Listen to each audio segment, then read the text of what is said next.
सोइया देश विधि जगदेश गए जय अंगना राज करे पुर माही मैं मरदाना दो चाक चले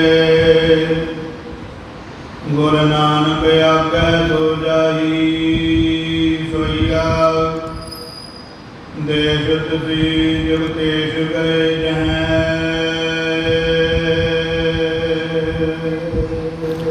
वाहिगुरु जी का खालसा वाहिगुरु जी की फतेह। सतगुरु जी की साजी नवाजी गुरु प्यारे गुरु सवारी गुरु खालसा साध संगत जीओ पत पावन भगत वचल किरपा के खजाने दसां पातशाहियां दी आत्मिक जोत हजूरे अनवर पातशाह राजान राज भानान भान देवान देव उपमा महान सतगुरु धन धन आद श्री गुरु ग्रंथ साहिब महाराज सच्चे पातशाह जी गरीब नवाज पातशाह के पावन पवित्र चरना कमलों विच गुरुद्वारा शहीद बाबा निहाल सिंह जी नगर तलण विखे संध्या के दीवान दियाँ रल मिल के हाजरियां भर रहे हाँ। शाम के दीवाना विच रबी बाणी दे मनोहर कीर्तनी जत्थे ने कीते हन। ग्रंथी सिंघां ने रहरास साहिब जी के पाठ गुरु की हजूरी विच बैठ के संगत नूं सरवण करवाए हैं। उपरंत सतगुरु सच्चे पातशाह जी के इस पवित्र अस्थान के उत्ते जो श्री गुरु नानक प्रकाश कृत भाई संतोख सिंह जी महाकवि इस ग्रंथ की लड़ीवार रूप के विच नित्ता प्रति कथा विचार होंदी है। सतगुरु साहिब जी के पवित्र जीवन का कोई ना कोई प्रसंग नित्ता प्रति आपां लगातार निरंतरता के सहित सरवण करते आ रहे हाँ। आओ सतगुरु सच्चे पातशाह जी मेहर करन अपने चरना कमलों विखे जुड़ बैठण का जिथे सतगुरु साहिब जी ने सानू मौका दिता है उत्थे आ सत्संग के विच एकाग्रता के सहित बैठीए ताकि साडा लाया होया समा साडियां सत्संग विच बैठ के बतीत कीतियां घड़ियां लेखे दे विच पै जाण।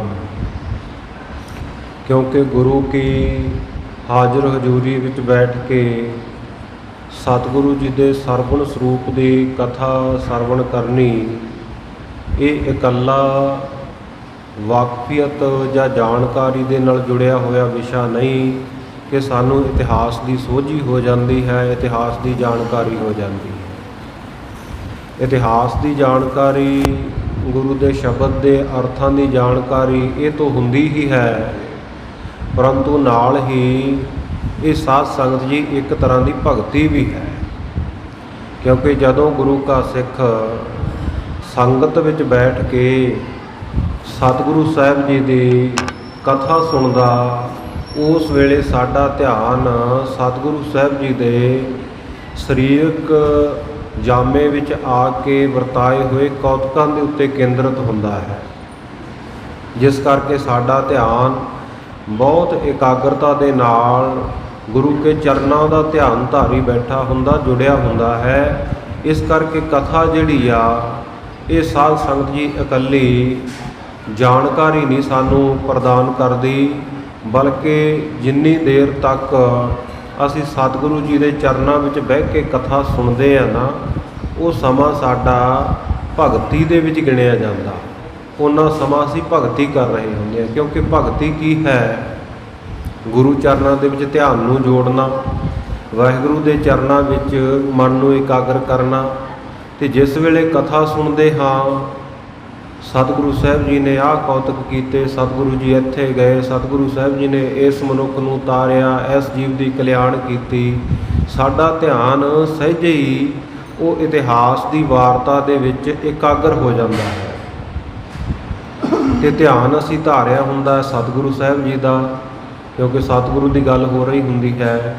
ਇਸ ਕਰਕੇ ਕਥਾ ਜਿੱਥੇ ਸਾਧ ਸੰਗਤ ਜੀ ਜਾਣਕਾਰੀ ਦਾ ਸਰੋਤ ਹੈ, ਉੱਥੇ ਭਗਤੀ ਦਾ ਵੀ ਇੱਕ ਬੜਾ ਚੰਗਾ ਤਰੀਕਾ ਹੈ। ਇਹ ਸਤਿਗੁਰੂ ਸਾਹਿਬ ਜੀ ਨੇ ਆਪ ਸਾਨੂੰ ਇਹ ਭਗਤੀ ਦਾ ਇੱਕ ਸਰੂਪ ਕਥਾ ਬਖਸ਼ਿਸ਼ ਕੀਤੀ ਹੈ। ਸਤਿਗੁਰੂ ਅੰਗਦ ਦੇਵ ਮਹਾਰਾਜ ਸੱਚੇ ਪਾਤਸ਼ਾਹ ਜੀ ਖਡੂਰ ਸਾਹਿਬ ਦੀ ਧਰਤੀ ਉੱਤੇ ਬਿਰਾਜ ਰਹੇ ਹਨ। ਇੱਥੇ ਸਤਿਗੁਰੂ ਨਾਨਕ ਦੇਵ ਜੀ ਦੇ ਸਾਥੀ ਰਹੇ ਸਿੱਖ ਭਾਈ ਬਾਲਾ ਸੰਧੂ ਜੀ ਤੋਂ ਗੁਰੂ ਅੰਗਦ ਦੇਵ ਮਹਾਰਾਜ ਜੀ ਨੇ ਹੁਕਮ ਕਰਕੇ ਕਥਾ ਸੁਣੀ ਹੈ। ਹੋਰ ਸੰਗਤਾਂ ਗੁਰੂ ਕੀ ਹਜ਼ੂਰੀ ਵਿੱਚ ਬੈਠੀਆਂ ਹਨ। ਭਾਈ ਪੈੜਾ ਮੁਖਾ ਖੱਤਰੀ ਸੁਲਤਾਨਪੁਰ ਵਾਲਾ ਉਹ ਕਥਾ ਦਾ ਲਿਖਾਰੀ ਹੈ। ਨਾਲ ਨਾਲ ਕਥਾ ਲਿਖ ਕੇ ਇਹ ਭਾਈ ਬਾਲੇ ਵਾਲੀ ਸਾਖੀ ਨਾਮਕ ਗ੍ਰੰਥ ਉਹਨਾਂ ਨੇ ਤਿਆਰ ਕੀਤਾ ਹੈ।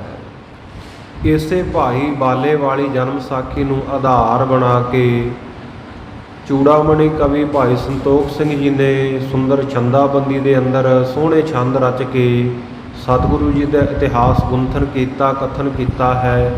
ਜਿਵੇਂ ਇਹ ਸਾਰੀ ਕਥਾ ਭਾਈ ਬਾਲਾ ਜੀ ਖਡੂਰ ਸਾਹਿਬ ਦੀ ਧਰਤੀ ਦੇ ਉੱਤੇ ਬੈਠੇ ਸਤਿਗੁਰੂ ਅੰਗਦ ਦੇਵ ਜੀ ਨੂੰ ਤਥਾ ਸਿੱਖ ਸੰਗਤਾਂ ਨੂੰ ਸੁਣਾਉਂਦੇ ਹਨ, ਉਵੇਂ ਉਵੇਂ ਭਾਈ ਸੰਤੋਖ ਸਿੰਘ ਜੀ ਨੇ ਇਹਨੂੰ ਕਵਿਤਾ ਰੂਪ ਦੇ ਵਿੱਚ ਰਚ ਦਿੱਤਾ ਹੈ। ਇਹ ਕਥਾ ਸੁਣਦਿਆਂ ਸੁਣਦਿਆਂ ਆਪਾਂ ਸਾਧ ਸੰਗਤ ਜੀ ਕੱਲ੍ਹ ਦੇ ਪ੍ਰਸੰਗ ਦੇ ਵਿੱਚ ਵਿਚਾਰਿਆ ਸੀ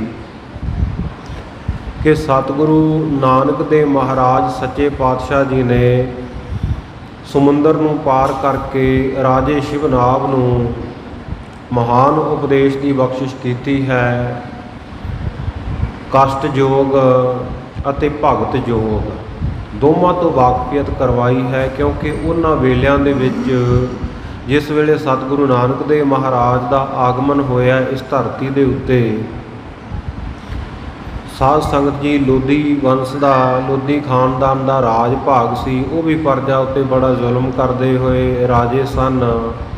ਇਸੇ ਪ੍ਰਕਾਰ ਧਾਰਮਿਕ ਖੇਤਰ ਦੇ ਵਿੱਚ ਜਿੱਥੇ ਸਾਧ ਸੰਗਤ ਜੀ ਹਿੰਦੂ ਬ੍ਰਾਹਮਣਾ ਸਨਾਤਨ ਦਾ ਬੋਲਬਾਲਾ ਸੀ, ਉੱਥੇ ਮੁਸਲਮਾਨਾਂ ਦਾ, ਕਾਜ਼ੀਆਂ ਦਾ ਵੀ ਬੜਾ ਬੋਲਬਾਲਾ, ਤੇ ਇੱਕ ਤੀਜਾ ਫਿਰਕਾ ਉਸ ਵੇਲੇ ਸਾਧ ਸੰਗਤ ਜੀ ਜੋਗੀਆਂ ਦਾ ਧਰਮ ਵੀ ਸੀ। ਜੋਗ ਪੰਥ ਬਹੁਤ ਮਸ਼ਹੂਰ ਸੀ। ਬੜੇ ਵੱਡੇ ਵੱਡੇ ਸਿੱਧ ਸਤਿਗੁਰੂ ਨਾਨਕ ਦੇਵ ਮਹਾਰਾਜ ਸੱਚੇ ਪਾਤਸ਼ਾਹ ਜੀ ਨੂੰ ਜੀਵਨ ਦੇ ਵਿੱਚ ਮਿਲੇ ਹਨ। ਉਹਨਾਂ ਦੇ ਨਾਲ ਸਤਿਗੁਰੂ ਜੀ ਦੀ ਵਿਚਾਰ ਚਰਚਾ ਸਿੱਧ ਗੋਸ਼ਟ ਹੋਈ ਹੈ।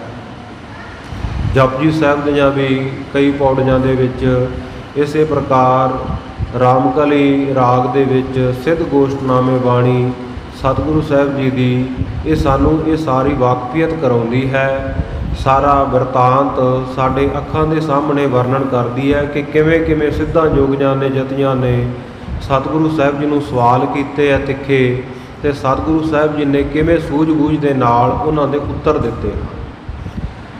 ਇਸ ਕਰਕੇ ਉਹਨਾਂ ਵੇਲਿਆਂ ਵਿੱਚ, ਉਹਨਾਂ ਸਮਿਆਂ ਵਿੱਚ ਯੋਗ ਮਤ ਦਾ ਬੜਾ ਬੋਲਬਾਲਾ ਸੀ। ਸਤਿਗੁਰੂ ਸਾਹਿਬ ਜੀ ਨੇ ਜਿਸ ਵੇਲੇ ਆਪਣੇ ਮਤ ਦਾ ਉਪਦੇਸ਼ ਦਿੱਤਾ ਹੈ, ਨਾਲ ਨਾਲ ਇਹ ਯੋਗ ਮਤ ਦੀ ਵੀ ਗੱਲ ਕੀਤੀ ਆ ਰਾਜੇ ਸ਼ਿਵਨਾਭ ਨੂੰ ਉਪਦੇਸ਼ ਦਿੰਦਿਆਂ ਹੋਇਆਂ ਕਿ ਹਠ ਯੋਗ ਜਾਂ ਕਸ਼ਟ ਯੋਗ, ਪ੍ਰਾਣਾਯਾਮ ਕਿਵੇਂ ਕਰੀਦਾ, ਧਿਆਨ ਕਿਵੇਂ ਧਾਰਨਾ ਹੈ, ਸਮਾਧੀ ਕਿਵੇਂ ਲੱਗਦੀ ਹੈ, ਮਨ ਨੂੰ ਕਿਵੇਂ ਰੋਕ ਕੇ ਰੱਖਣਾ ਹੈ, ਇੰਦਰੀਆਂ ਨੂੰ ਕਿਵੇਂ ਰੋਕਣਾ।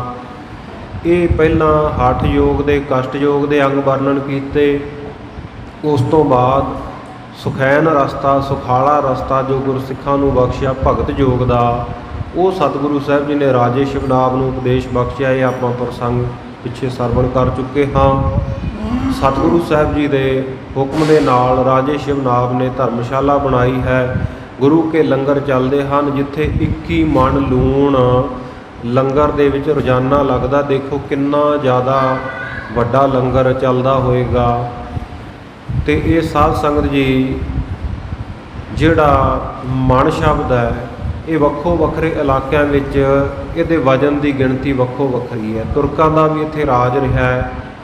ਸੋ ਤੁਰਕਾਂ ਦੇ ਦੇਸ਼ਾਂ ਦੇ ਵਿੱਚ, ਇਸਲਾਮਿਕ ਦੇਸ਼ਾਂ ਦੇ ਵਿੱਚ ਇੱਕ ਸੇਰ ਨੂੰ ਵੀ ਮਣ ਕਿਹਾ ਜਾਂਦਾ ਹੈ। ਇਹ ਕੱਲ੍ਹ ਆਪਾਂ ਵਿਸਥਾਰ ਵਿੱਚ ਵਿਚਾਰਿਆ ਹੈ। ਸੋ ਜੇ ਛੋਟੀ ਤੋਂ ਛੋਟੀ ਗਿਣਤੀ ਵੀ ਮੰਨੀਏ ਤੇ 21 ਸੇਰ ਲੂਣ ਗੁਰੂ ਕੇ ਲੰਗਰ ਦੇ ਵਿੱਚ ਸਾਧ ਸੰਗਤ ਜੀ ਲੱਗਦਾ। ਤੇ 21 ਸੇਰ ਲੂਣ ਕਿੰਨੀ ਦਾਲ ਦੇ ਵਿੱਚ ਪੈਂਦਾ ਹੋਏਗਾ, ਸਬਜ਼ੀ ਵਿੱਚ ਪੈਂਦਾ ਹੋਏਗਾ, ਤੇ ਉਹਨੂੰ ਕਿੰਨੀਆਂ ਸੰਗਤਾਂ ਛਕਣ ਵਾਲੀਆਂ ਹੁੰਦੀਆਂ ਹੋਣਗੀਆਂ। ਇੰਨੀ ਭਾਰੀ ਗਿਣਤੀ ਵਿੱਚ ਰਾਜੇ ਸ਼ਿਵਨਾਬ ਦੇ ਰਾਜ ਸੰਗਲਾਦੀਪ ਦੇ ਸਾਧ ਸੰਗਤ ਜੀ ਲੋਕ ਸਤਿਗੁਰੂ ਸਾਹਿਬ ਜੀ ਦੇ ਸਿੱਖ ਬਣ ਗਏ ਸਨ। ਇਹ ਮਹਾਨ ਗੁਰਸਿੱਖੀ ਦਾ ਪ੍ਰਚਾਰ ਕਰਕੇ ਇਹ ਰਾਜੇ ਸ਼ਿਵਨਾਬ ਨੂੰ ਗੁਰਮੁਖੀ ਗੱਦੀ ਦੇ ਕੇ ਉੱਥੇ ਪ੍ਰਚਾਰਕ ਥਾਪ ਕੇ ਗੁਰੂ ਕੀਆਂ ਸੰਗਤਾਂ ਨੂੰ ਗੁਰੂ ਘਰ ਨਾਲ ਜੋੜਨ ਦੀ ਜ਼ਿੰਮੇਵਾਰੀ ਸੌਂਪ ਕੇ ਸਤਿਗੁਰੂ ਸਾਹਿਬ ਜੀ ਅੱਗੇ ਚੱਲੇ ਹਨ। ਕਿਸ ਦੇਸ਼ ਵਿੱਚ ਜਾਂਦੇ ਹਨ? ਜਿਹੜਾ ਸਾਧ ਸੰਗਤ ਜੀ ਜਾਦੂਗਰਨੀਆਂ ਦਾ ਦੇਸ਼, ਮੰਤਰ ਤੰਤਰ ਜੰਤਰ ਜਿੱਥੇ ਦੀਆਂ ਇਸਤਰੀਆਂ ਕਰਦੀਆਂ। ਤੇ ਇਸ ਦੇਸ਼ ਦਾ ਜਿਹੜਾ ਰਾਜਾ ਹੈ, ਦੇਸ਼ ਦੀ ਮਾਲਕ ਵੀ ਇੱਕ ਇਸਤਰੀ ਨੂਰ ਸ਼ਾਹ ਜਾਦੂਗਰਨੀ ਹੈ। ਸੋ ਨੂਰ ਸ਼ਾਹ ਜਾਦੂਗਰਨੀ ਦੇ ਇਲਾਕੇ ਦੇ ਵਿੱਚ, ਉਹਦੀ ਰਾਜਧਾਨੀ ਦੇ ਵਿੱਚ ਸਤਿਗੁਰੂ ਸਾਹਿਬ ਜੀ ਜਿਵੇਂ ਜਾਂਦੇ ਆ, ਭਾਈ ਮਰਦਾਨੇ ਦੇ ਨਾਲ ਕੀ ਬੀਤਦੀ ਹੈ, ਸਤਿਗੁਰੂ ਸੱਚੇ ਪਾਤਸ਼ਾਹ ਜੀ ਕਿਵੇਂ ਭਾਈ ਮਰਦਾਨੇ ਜੀ ਦਾ ਛੁਟਕਾਰਾ ਕਰਵਾਉਂਦੇ ਹਨ। ਤੇ ਇਹ ਨੂਰ ਸ਼ਾਹ ਜਾਦੂਗਰਨੀ ਦੇ ਸਮੇਤ ਉੱਥੇ ਦੀਆਂ ਇਸਤਰੀਆਂ ਨੂੰ ਕੀ ਸ਼ੁਭ ਉਪਦੇਸ਼ ਬਖਸ਼ਿਸ਼ ਕਰਦੇ ਆ, ਇਹ ਅੱਜ ਦੇ ਪ੍ਰਸੰਗ ਦੇ ਵਿੱਚ ਸਾਰਾ ਆ ਰਿਹਾ ਹੈ। ਸੋ ਇਹ ਜਾਣਕਾਰੀ ਪ੍ਰਾਪਤ ਕਰਨ ਵਾਸਤੇ ਤੇ ਸਤਿਗੁਰੂ ਜੀ ਦੇ ਚਰਨਾਂ ਵਿੱਚ ਕਥਾ ਰੂਪ ਦੇ ਵਿੱਚ ਭਗਤੀ ਦੇ ਵਿੱਚ ਜੁੜਨ ਵਾਸਤੇ ਮਨ ਬਿਰਤੀਆਂ ਨੂੰ ਇਕਾਗਰ ਕਰਕੇ ਬੈਠੀਏ। ਜਿਵੇਂ ਪ੍ਰਸੰਗ ਆ ਰਿਹਾ ਸਰਵਣ ਕਰੀਏ ਜੀ। ਸਤਿਨਾਮ ਸ੍ਰੀ ਵਾਹਿਗੁਰੂ ਸਾਹਿਬ ਜੀ। ਸੋਈਆ ਦੇਸ਼ ਤਿਸੀ ਜਗ ਦੇਸ਼ ਗਏ ਜੈ। ਦੇਸ਼ ਤਿਸੀ ਜਗਤੇਸ਼ ਗਏ। ਸਤਿਗੁਰੂ ਨਾਨਕ ਦੇਵ ਮਹਾਰਾਜ ਜਿਹੜੇ ਜਗਤ ਦੇ ਈਸ਼ ਸੰਸਾਰ ਦੇ ਮਾਲਕ ਹਨ, ਉਸ ਦੇਸ਼ ਦੇ ਵਿੱਚ ਉਸ ਇਲਾਕੇ ਵਿੱਚ ਗਏ ਹਨ। ਜੈ ਅਮਨਾ ਰਾਜ ਕਰੈ ਪਰਮਾਈ। ਜਿਸ ਨਗਰ ਵਿੱਚ, ਜਿਸ ਸ਼ਹਿਰ ਦੇ ਵਿੱਚ, ਜਿਸ ਇਲਾਕੇ ਦੇ ਵਿੱਚ ਇਸਤਰੀ ਰਾਜ ਕਰਦੀ ਹੈ, ਜਿਸ ਦਾ ਨਾਮ ਅੱਗੇ ਨੂਰ ਸ਼ਾਹ ਜਾਦੂਗਰਨੀ ਆਵੇਗਾ। ਮੈਂ ਮਰਦਾਨਾ ਦੋ ਪਚਾਤ ਚਲੇ। ਭਾਈ ਬਾਲਾ ਜੀ ਕਹਿੰਦੇ, ਹੇ ਗੁਰੂ ਅੰਗਦ ਦੇਵ ਮਹਾਰਾਜ, ਸਤਿਗੁਰੂ ਨਾਨਕ ਦੇਵ ਜੀ ਦੇ ਨਾਲ ਮੈਂ ਭਾਈ ਬਾਲਾ ਅਤੇ ਦੂਜਾ ਭਾਈ ਮਰਦਾਨਾ, ਅਸੀਂ ਦੋਵੇਂ ਸਤਿਗੁਰੂ ਸਾਹਿਬ ਜੀ ਦੇ ਪਿੱਛੇ ਪਿੱਛੇ ਜਾ ਰਹੇ ਸੀ। ਗੁਰੂ ਨਾਨਕ ਆਗੇ ਸੋ ਜਾਈ। ਸਤਿਗੁਰੂ ਨਾਨਕ ਦੇਵ ਮਹਾਰਾਜ ਸੱਚੇ ਪਾਤਸ਼ਾਹ ਉਹ ਸਾਡੇ ਅੱਗੇ ਅੱਗੇ ਚੱਲ ਰਹੇ ਸਨ। ਦੰਬਨ ਸਾਹਣ ਨਾਮ ਜਪਾਵਨ। ਕਿਸ ਵਾਸਤੇ ਜਾ ਰਹੇ ਹਨ ਸਤਿਗੁਰੂ ਜੀ? ਦੰਭ ਨਸਾਵਣ। ਦੰਭ ਨਾਮ ਹੈ ਪਖੰਡ ਦਾ। ਪਖੰਡ ਨੂੰ ਨਸਾਉਣ ਵਾਸਤੇ, ਦੂਰ ਕਰਨ ਵਾਸਤੇ, ਪਖੰਡੀਆਂ ਨੂੰ ਸਿੱਧੇ ਰਸਤੇ ਪਾਉਣ ਵਾਸਤੇ, ਔਰ ਨਾਮ ਜਪਾਵਨ, ਸਿੱਧੇ ਰਸਤੇ ਪਾ ਕੇ ਦੰਭ ਪਖੰਡ ਉਹਨਾਂ ਤੋਂ ਛੁਡਾ ਕੇ ਨਾਮ ਜਪਾਉਣ ਦੇ ਵਾਸਤੇ। ਇਸ ਕਾਰਜ ਵਾਸਤੇ ਸਤਿਗੁਰੂ ਸਾਹਿਬ ਜੀ ਜਾ ਰਹੇ ਆ, ਹੋਰ ਜਾਣ ਦਾ ਕੋਈ ਕਾਰਨ ਨਹੀਂ ਹੈ। ਸਤਿਗੁਰੂ ਜੀ ਕੋਈ ਸੈਰ ਸਪਾਟੇ ਦਿਨ ਹੀ ਨਿਕਲੇ ਹੋਏ ਹਨ। ਸਤਿਗੁਰੂ ਜੀ ਐਵੇਂ ਸਮਾਂ ਲੰਘਾਉਣ ਵਾਸਤੇ ਜਾਂ ਘਰ ਦੀਆਂ ਜ਼ਿੰਮੇਵਾਰੀਆਂ ਦੇ ਬੋਝ ਤੋਂ ਮੁਕਤ ਹੋਣ ਵਾਸਤੇ ਸਾਧ ਸੰਗਤ ਜੀ ਦੇਸ਼ਾਂ ਦਸਾਂਤਰਾਂ ਦਾ ਰਟਣ ਨਹੀਂ ਕਰਦੇ ਫਿਰ ਰਹੇ ਹਨ, ਬਲਕਿ ਦੰਭ ਨਸਾਵਨ ਨਾਮ ਜਪਾਵਨ। ਇਸ ਕਾਰਨ ਵਾਸਤੇ ਸਤਿਗੁਰੂ ਸੱਚੇ ਪਾਤਸ਼ਾਹ ਜੀ ਜਾ ਰਹੇ ਹਨ, ਹੋਰ ਕੋਈ ਕਾਰਨ ਨਹੀਂ ਹੈ। ਕਿਉਂਕਿ ਸਤਿਗੁਰੂ ਸੱਚੇ ਪਾਤਸ਼ਾਹ ਜੀ ਨੇ ਦੇਖਿਆ ਸੰਸਾਰ ਦੇ ਵਿੱਚ ਕਿ ਸੰਸਾਰ ਰੂਪੀ ਜਿਹੜਾ ਸਾਗਰ ਹੈ, ਇਹ ਅਗਨ ਦਾ ਸਾਗਰ ਹੈ। ਵਿਸ਼ੇ ਵਿਕਾਰਾਂ ਰੂਪੀ, ਈਰਖਾ ਦਵੈਸ਼ ਰੂਪੀ ਅੱਗ ਦਾ ਭਰਿਆ ਹੋਇਆ ਇਹ ਸੰਸਾਰ ਸਾਗਰ ਹੈ। ਔਰ ਇਸ ਸਾਰੇ ਜਿਹੜਾ ਅਗਾਹ, ਬੜਾ ਅਥਾਹ, ਬੜਾ ਡੂੰਘਾ, ਬੜਾ ਚੌੜਾ, ਬੜਾ ਵਿਸ਼ਾਲ ਅਗਨੀ ਦਾ ਸਾਗਰ ਰੂਪ, ਸਮੁੰਦਰ ਰੂਪ ਇਹ ਸੰਸਾਰ ਹੈ।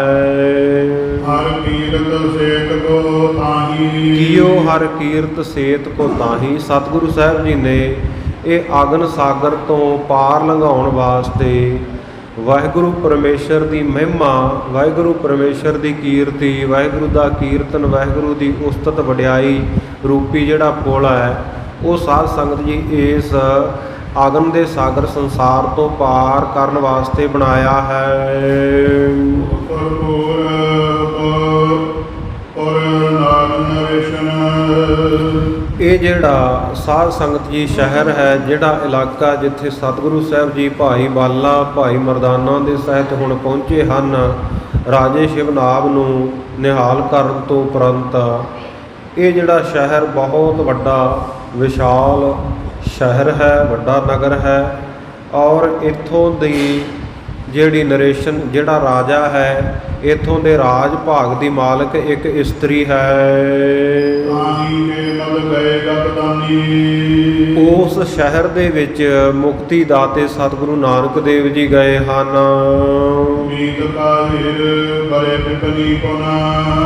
ਸਤਿਗੁਰੂ ਸਾਹਿਬ ਜੀ ਜਦੋਂ ਸ਼ਹਿਰ ਦੇ ਵਿੱਚ ਦਾਖਲ ਹੋਏ ਹਨ, ਪ੍ਰਵੇਸ਼ ਹੋਏ ਹਨ, ਸ਼ਹਿਰ ਦੀਆਂ ਬੀਥਕਾਂ ਬੀਹਾਂ ਗਲੀਆਂ ਵੇਖੀਆਂ ਹਨ ਔਰ ਵਿਪਨੀ ਜੋ ਦੁਕਾਨਾਂ ਹਨ ਉਹਨਾਂ ਨੂੰ ਦੇਖਦੇ ਸ਼ਹਿਰ ਦੇ ਵਿੱਚ ਪ੍ਰਵੇਸ਼ ਕੀਤੇ ਹਨ। ਅਨੇਕਾਂ ਪ੍ਰਕਾਰ ਦੀਆਂ ਜਿਹੜੀਆਂ ਸਾਧ ਸੰਗਤ ਜੀ ਹੱਟੀਆਂ ਦੁਕਾਨਾਂ ਔਰ ਇੱਥੋਂ ਦੀ ਵਿਪਨੀ ਮੰਡੀ, ਸਤਿਗੁਰੂ ਸਾਹਿਬ ਜੀ ਨੇ ਇੱਥੋਂ ਦੀਆਂ ਬੀਥਕਾਂ ਗਲੀਆਂ ਤੱਕੀਆਂ ਹਨ। ਚਲਦਿਆਂ ਚਲਦਿਆਂ ਸ਼ਹਿਰ ਦੇ ਵਿੱਚੋਂ ਗੁਜ਼ਰਦਿਆਂ ਹੋਇਆਂ ਲੰਘਦਿਆਂ ਹੋਇਆਂ ਸਤਿਗੁਰੂ ਸਾਹਿਬ ਜੀ ਦੇ ਕੀਰਤਨੀਏ ਸਾਥੀ ਭਾਈ ਮਰਦਾਨਾ ਜੀ ਨੇ ਬਚਨ ਆਖੇ। ਕਹਿਣ ਲੱਗਾ, ਮਹਾਰਾਜ ਆਪ ਜੀ ਮੈਨੂੰ ਆਗਿਆ ਦਿਓ, ਮੈਂ ਕਿਤੋਂ ਜਲ ਛਕ ਲਵਾਂ। ਮਹਾਰਾਜ ਸੱਚੇ ਪਾਤਸ਼ਾਹ, ਮੈਨੂੰ ਬਹੁਤ ਜ਼ੋਰ ਦੀ ਪਿਆਸ ਲੱਗੀ ਹੈ, ਮੁਖ ਸੂਕਤ, ਮੇਰਾ ਮੂੰਹ ਸੁੱਕ ਰਿਹਾ ਹੈ। ਇਹ ਗੁਰੂ ਮਹਾਰਾਜ ਜੀ ਆਪ ਚੱਲਦੇ ਰਹੋ, ਆਪ ਜੀ ਭਾਵੇਂ ਨਾ ਰੁਕੋ, ਹੌਲੀ ਹੌਲੀ ਤੁਰਦੇ ਰਹੋ, ਮੈਂ ਜਲ ਛਕ ਕੇ ਪਾਣੀ ਪੀ ਕੇ ਪਿਆਸ ਬੁਝਾ ਕੇ ਤੁਹਾਡੇ ਨਾਲ ਰਲ ਜਾਵਾਂਗਾ।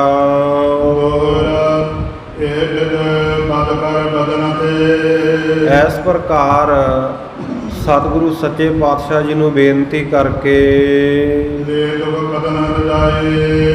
ਸਤਿਗੁਰੂ ਸੱਚੇ ਪਾਤਸ਼ਾਹ ਜਿਹੜੇ ਦੁੱਖਾਂ ਦੇ ਕੱਟਣ ਵਾਲੇ ਹਨ, ਉਹਨਾਂ ਤੋਂ ਆਗਿਆ ਲੈ ਕੇ ਮਰਦਾਨਾ ਚੱਲ ਪਿਆ। ਸਤਿਗੁਰੂ ਜੀ ਦਾ ਸਾਥ ਛੱਡ ਕੇ, ਸੰਗ ਛੱਡ ਕੇ ਇੱਕ ਘਰ ਦੇ ਨੇੜੇ ਪਹੁੰਚਿਆ ਤੇ ਘਰ ਦੇ ਦਰਵਾਜ਼ੇ ਉੱਤੇ ਜਾ ਕੇ ਆਵਾਜ਼ ਦਿੱਤੀ ਕਿ ਮੈਂ ਰਾਹੀ ਪਾਂਧੀ ਹਾਂ, ਮੈਨੂੰ ਪਿਆਸ ਲੱਗੀ ਹੈ, ਮੈਨੂੰ ਜਲ ਛਕਾਈਏ।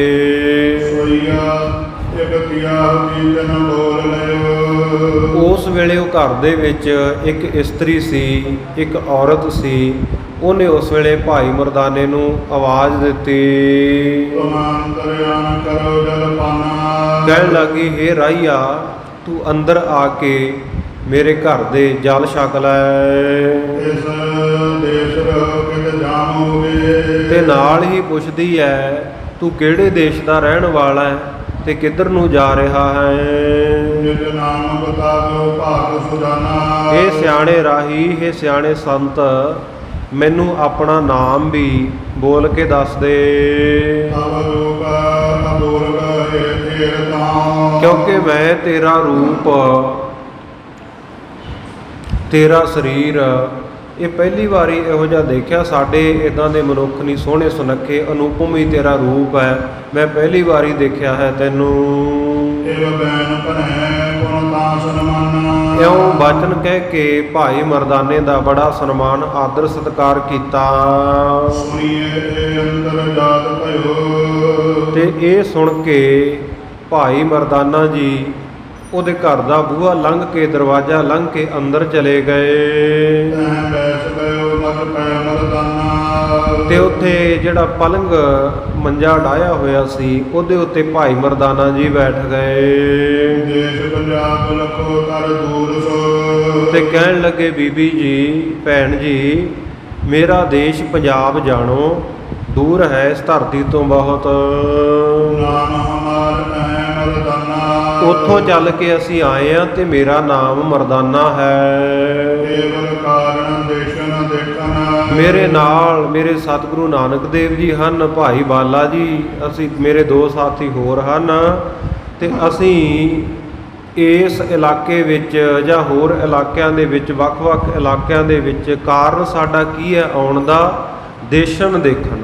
ਅਸੀਂ ਦੇਸ਼ਾਂ ਦੇਸ਼ਾਂਤਰਾਂ ਨੂੰ ਦੇਖਣ ਵਾਸਤੇ ਆਏ ਆ ਵੀ ਕਿੱਥੇ ਕਿਹੋ ਜਿਹੇ ਲੋਕ ਵਸਦੇ ਆ, ਕਿਹੋ ਜਿਹੇ ਉਹਨਾਂ ਦੇ ਕਰਤੱਵ ਹਨ। ਹੋਰ ਕੋਈ ਕੰਮ ਨਹੀਂ ਹੈ ਸਾਨੂੰ, ਹੋਰ ਕੋਈ ਕਾਰਨ ਨਹੀਂ ਹੈ ਸਾਡੇ ਆਉਣ ਦਾ।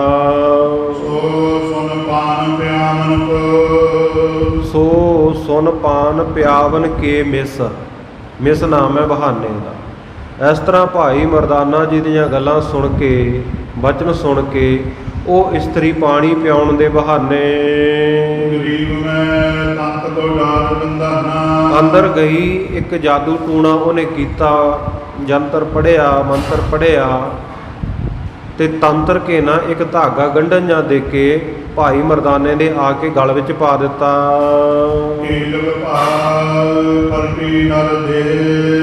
ਜਦੋਂ ਭਾਈ ਮਰਦਾਨੇ ਦੇ ਗਲ ਦੇ ਵਿੱਚ ਉਹ ਮੰਤਰ ਪੜ੍ਹ ਕੇ ਧਾਗਾ ਜਾ ਪਾਇਆ ਤੇ ਸਾਧ ਸੰਗਤ ਜੀ ਭਾਈ ਮਰਦਾਨੇ ਦੇ ਨਾਲ ਫੇਰ ਪਹਿਲਾਂ ਵਾਲੀ ਹੋ ਗਈ। ਭਾਈ ਮਰਦਾਨੇ ਨੇ ਸਾਧ ਸੰਗਤ ਜੀ ਜਦੋਂ ਉੱਥੇ ਬੈਠ ਕੇ ਜਲ ਛਕਣਾ ਚਾਹਿਆ ਤੇ ਉਹ ਜਾਦੂਗਰਨੀ ਸੀ ਬੀਬੀ ਜੰਤਰ ਮੰਤਰ ਵਾਲੀ, ਜਦੋਂ ਧਾਗਾ ਪਾਇਆ ਨਾ ਆ ਕੇ ਤੇ ਭਾਈ ਮਰਦਾਨੇ ਦੀ ਦੇਹ ਜਿਹੜੀ ਉਹ ਭੇਡੂ ਦੀ ਬਣ ਗਈ। ਸੋਹਣਾ ਸੁਨੱਖਾ ਸਰੂਪ ਹੈ ਭਾਈ ਮਰਦਾਨੇ ਦਾ, ਪਰ ਮਨੁੱਖਾ ਦੇਹ ਪਲਟ ਕੇ ਕਰੂਪ ਜਾਂ ਭੇਡੂ ਬਣ ਗਿਆ। ਔਰ ਮੁੱਖ ਬੋਲਤ ਆਨਾ ਮੁੱਖੋਂ ਹੋਰ ਤਰ੍ਹਾਂ ਹੀ ਬੋਲਣ ਲੱਗ ਪਿਆ। ਮਨੁੱਖਾਂ ਵਾਲੀ ਬੋਲੀ ਜਾਂਦੀ ਰਹੀ, ਜਦੋਂ ਜਾਨਵਰ ਬਣਾ ਦਿੱਤਾ ਤੇ ਫਿਰ ਸਾਧ ਸੰਗਤ ਜੀ ਉਹ ਜਾਨਵਰ ਵਾਂਗੂ ਭੇਡੂ ਵਾਂਗੂ ਬੋਲਣ ਲੱਗ ਪਿਆ। ਚੰਚਲ ਨਾਰ ਚੱਲ 300। ਉਹ ਜਿਹੜੀ ਇਸਤਰੀ ਸੀ ਸਾਧ ਸੰਗਤ ਜੀ ਉਸ ਵੇਲੇ ਉੱਥੋਂ ਚੱਲ ਪਈ। ਉਸ ਵੇਲੇ ਸਾਧ ਸੰਗਤ ਜੀ ਉਹ ਇਸਤਰੀ ਨੇ ਉਥੋਂ ਜਾਣਾ ਕੀਤਾ। ਇੱਕ ਰੱਸੀ ਆਪਣੇ ਹੱਥ ਦੇ ਵਿੱਚ ਫੜੀ।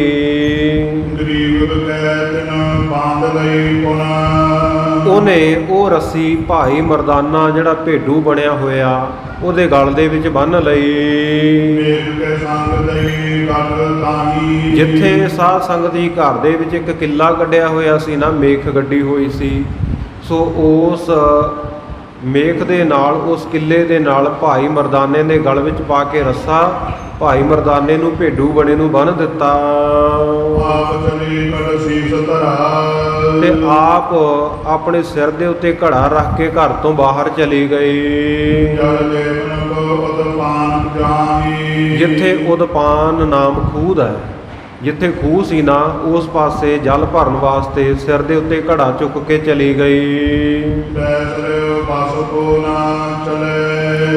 ਭਾਈ ਮਰਦਾਨਾ ਜੀ ਬੰਨਿਆ ਹੋਇਆ ਹੁਣ ਉੱਥੇ ਹੀ ਬਹਿ ਗਿਆ, ਕੋਈ ਵੱਸ ਨਹੀਂ ਚੱਲਦਾ, ਕੋਈ ਇਹਦਾ ਜ਼ੋਰ ਨਹੀਂ ਚੱਲ ਸਕਦਾ, ਕਿਉਂਕਿ ਟੂਣੇ ਟਾਮਣ ਦੇ ਵੱਸ ਪੈ ਗਿਆ। ਉਹ ਇਸਤਰੀ ਨੇ ਜਿਹੜਾ ਇੱਥੇ ਟੂਣਾ ਕੀਤਾ, ਜਾਦੂ ਕੀਤਾ, ਇਉਂ ਫਾਹੀ ਦੇ ਵਿੱਚ ਵੱਜ ਗਿਆ ਭਾਈ ਮਰਦਾਨਾ। ਭਾਈ ਬਾਲਾ ਜੀ ਕਥਾ ਸੁਣਾਉਂਦੇ ਸੁਣਾਉਂਦੇ ਕਹਿ ਰਹੇ ਆ, ਹੇ ਗੁਰੂ ਅੰਗਦ ਦੇਵ ਮਹਾਰਾਜ ਸੱਚੇ ਪਾਤਸ਼ਾਹ ਅੱਗੇ ਸੁਣੋ। ਸਤਿਗੁਰੂ ਨਾਨਕ ਦੇਵ ਮਹਾਰਾਜ ਜਗ ਦੇ ਮਾਲਕ, ਜਗਤ ਦੇ ਸੁਆਮੀ, ਪੁਰ ਤੋਂ ਉਸ ਸ਼ਹਿਰ ਤੋਂ ਬਾਹਰ-ਬਾਹਰ ਜਾ ਬੈਠੇ। ਜਦੋਂ ਉੱਥੇ ਬੈਠਿਆਂ ਭਾਈ ਮਰਦਾਨੇ ਦੀ ਉਡੀਕ ਕਰਦਿਆਂ 2 ਘੜੀਆਂ ਦਾ ਇੱਕ ਮੁਹੂਰਤ ਹੁੰਦਾ ਹੈ। ਇੱਕ ਮੁਹੂਰਤ ਦਾ ਸਮਾਂ ਜਾਂ 2 ਘੜੀਆਂ ਦਾ ਸਮਾਂ ਲੰਘ ਗਿਆ, ਬੀਤ ਗਿਆ ਤੇ ਸਤਿਗੁਰੂ ਨਾਨਕ ਦੇਵ ਮਹਾਰਾਜ ਸੱਚੇ ਪਾਤਸ਼ਾਹ ਜੀ ਤੋਂ ਕੀ ਲੁਕਿਆ ਹੋਇਆ ਭਾਈ, ਸਾਰੀ ਵਿਧੀ ਉਹ ਜਾਣ ਗਏ। ਸਭ ਕੁਝ ਅੰਤਰਜਾਮੀ ਸਤਿਗੁਰੂ ਜੀ ਨੂੰ, ਦਿਲਾਂ ਦੀਆਂ ਜਾਣਨ ਵਾਲਿਆਂ ਨੂੰ ਪਤਾ ਲੱਗ ਗਿਆ ਕਿ ਭਾਈ ਮਰਦਾਨੇ ਨਾਲ ਕੀ ਬੀਤੀ ਹੈ। ਉਸ ਵੇਲੇ ਗੁਣਾਂ ਦੇ ਘਰ ਸਤਿਗੁਰੂ ਨਾਨਕ ਦੇਵ ਮਹਾਰਾਜ ਪਰਮੇਸ਼ਰ ਸਰੂਪ ਉਹਨਾਂ ਨੇ ਬਚਨ ਬੋਲੇ।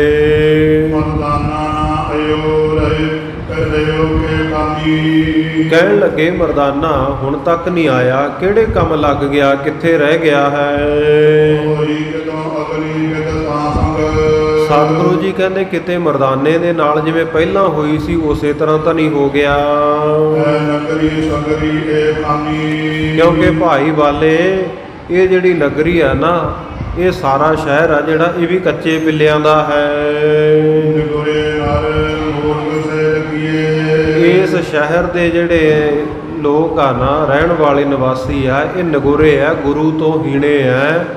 ਤੇ ਇਸੇ ਤਰ੍ਹਾਂ ਮੂਰਖ ਸੇ ਲਖੀਏ, ਮੂਰਖ ਜੇ ਜਾਣੇ ਜਾਂਦੇ ਹਨ। ਔਰ ਇੱਥੋਂ ਦੀਆਂ ਜਿਹੜੀਆਂ ਇਸਤਰੀਆਂ ਇਹਨਾਂ ਦੇ ਵਿੱਚ ਵੀ ਜਾਦੂ ਟੂਣੇ ਦਾ ਬੜਾ ਜ਼ੋਰ ਹੈ, ਸੁਸ਼ੀਲ ਵਿਹੀਨਾ। ਤੇ ਇਹਨਾਂ ਦੇ ਉੱਤੇ ਜਿਹੜਾ ਚੰਗਾ ਜੀਵਨ ਨਹੀਂ ਹੈ, ਮਾੜੇ ਚਰਿੱਤਰ ਵਾਲੀਆਂ ਹਨ। ਭਾਈ ਮਰਦਾਨਾ ਸਾਡਾ ਬੜਾ ਪਿਆਰਾ ਸਿੱਖ ਹੈ, ਸਾਨੂੰ ਪਰਚਾਉਂਦਾ ਰਹਿੰਦਾ ਹੈ, ਸਾਡਾ ਦਿਲ ਲਵਾਈ ਰੱਖਦਾ, ਰਾਗ ਸੁਣਾਉਂਦਾ ਹੈ। ਤੇ ਕਿਤੇ ਕਿਤੇ ਅਣਜਾਣ ਜਿਹੀਆਂ ਗੱਲਾਂ ਕਰ ਕਰਕੇ ਸਾਨੂੰ ਹਸਾਉਂਦਾ ਵੀ ਰਹਿੰਦਾ। ਤੇ ਚੱਲ ਭਾਈ ਬਾਲੇ, ਉਹਨੂੰ ਤਾਂ ਕਿਸੇ ਨੇ ਫੇਰ ਬੰਨ੍ਹ ਲਿਆ ਹੈ। ਚੱਲ ਆਪਾਂ ਹੁਣ ਚੱਲੀਏ, ਉਹਦੀ ਖਬਰਸਾਰ ਲਈਏ ਜਾ ਕੇ। ਸਤਿਗੁਰ ਸੱਚੇ ਪਾਤਸ਼ਾਹ ਜੀ ਇਉਂ ਮੁਖੋਂ ਇਹ ਬਚਨ ਕਹਿ ਰਹੇ ਹਨ। ਤੇ ਕਹਿੰਦਿਆਂ ਕਹਿੰਦਿਆਂ ਚੱਲ ਪਏ, ਤੁਰ ਪਏ ਹਨ ਸਤਿਗੁਰੂ ਸੱਚੇ ਪਾਤਸ਼ਾਹ ਜੀ। ਔਰ ਨਾ ਪਿਖਿਆ ਦੁੱਖ ਦੀਨਾ, ਉਹ ਸਤਿਗੁਰੂ ਜੀ ਜਿਹੜੇ ਦੁਖੀਆਂ ਦਾ, ਦੀਨਾਂ ਦਾ, ਗਰੀਬਾਂ ਦਾ ਕੋਈ ਦੁੱਖ ਦੇਖ ਨਹੀਂ ਸਕਦੇ ਕਦੇ। ਇਉਂ ਬਚਨ ਕਹਿੰਦੇ ਚੱਲ ਪਏ।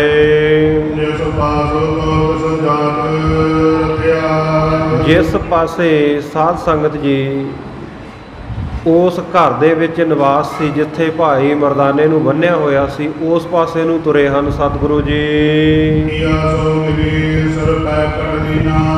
ਉਸ ਗਲੀ ਦੇ ਵਿੱਚ ਜਿਸ ਵੇਲੇ ਪਹੁੰਚੇ ਤੇ ਉਹੀ ਇਸਤਰੀ ਜਿਸ ਨੇ ਭਾਈ ਮਰਦਾਨੇ ਨੂੰ ਜਾਦੂ ਟੂਣਾ ਕਰਕੇ ਭੇਡੂ ਬਣਾ ਕੇ ਘਰ ਵਿੱਚ ਬੰਨ੍ਹਿਆ ਹੋਇਆ ਸੀ ਨਾ, ਸਿਰ ਦੇ ਉੱਤੇ ਪਾਣੀ ਦਾ ਘੜਾ ਲੈ ਕੇ ਆਉਂਦੀ ਹੋਈ ਸਤਿਗੁਰੂ ਜੀ ਨੂੰ ਗਲੀ ਦੇ ਵਿੱਚ ਮਿਲ ਪਈ।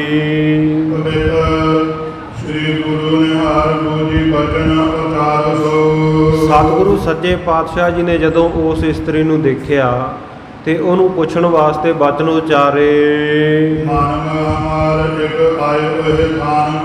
ਕਹਿਣ ਲੱਗੇ ਭਾਈ ਸਾਡਾ ਇੱਕ ਮਨੁੱਖ, ਸਾਡਾ ਇੱਕ ਬੰਦਾ ਇਸ ਜਗ੍ਹਾ ਤੇ ਆਇਆ ਸੀ,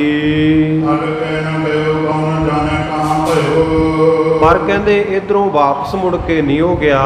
ਕੌਣ ਜਾਣੇ ਕਿ ਕੀ ਉਹਦੇ ਨਾਲ ਹੋਈ ਹੈ, ਕੀ ਬੀਤੀ ਹੈ।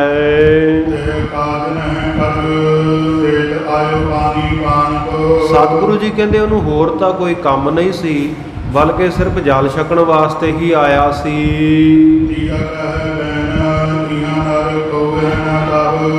ਉਸ ਵੇਲੇ ਉਹ ਇਸਤਰੀ, ਸਾਧ ਸੰਗਤ ਜੀ ਹੁਣ ਦੇਖੋ ਮਾੜੇ ਭਾਗ, ਗੁਰੂ ਅੱਗੇ ਝੂਠ ਬੋਲ ਰਹੀ ਆ। ਇੱਕ ਤਾਂ ਪਾਪ ਕੀਤਾ ਤੇ ਉੱਤੋਂ ਉਹ ਪਾਪ ਨੂੰ ਛੁਪਾਉਣ ਵਾਸਤੇ ਝੂਠ ਬੋਲਿਆ। ਪਾਪ ਕਮਾਵਦਿਆਂ ਤੇਰਾ ਕੋਈ ਨਾ ਬੇਲੀ ਰਾਮ। ਸਤਿਗੁਰੂ ਦੀ ਬਾਣੀ ਕਹਿੰਦੀ ਹੈ ਪਾਪ ਕਰਦਿਆਂ ਤੈਨੂੰ ਖੁਦ ਨੂੰ ਲੇਖਾ ਦੇਣਾ ਪੈਣਾ। ਪਾਪ ਕਰਨ ਵਾਲਿਆ ਤੇਰਾ ਕਿਸੇ ਨੇ ਬੇਲੀ ਮਿੱਤਰ ਨਹੀਂ ਬਣਨਾ। ਪਰ ਆਪਾਂ ਪਾਪ ਕਰਦੇ ਹਾਂ, ਪਾਪ ਕਰ ਕਰਕੇ ਉਹਨਾਂ ਨੂੰ ਛੁਪਾਉਣ ਵਾਸਤੇ ਝੂਠ ਵੀ ਬੋਲਦੇ ਆ।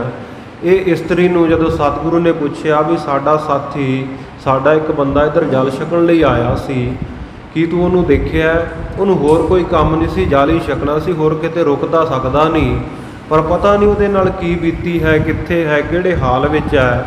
ਤਾਂ ਸਾਧ ਸੰਗਤ ਜੀ ਅੱਗੋਂ ਇਹ ਇਸਤਰੀ ਜਿਹੜੀ ਸੀ ਉਹ ਸਤਿਗੁਰੂ ਸੱਚੇ ਪਾਤਸ਼ਾਹ ਜੀ ਨੂੰ ਜਵਾਬ ਦਿੰਦੀ ਹੈ।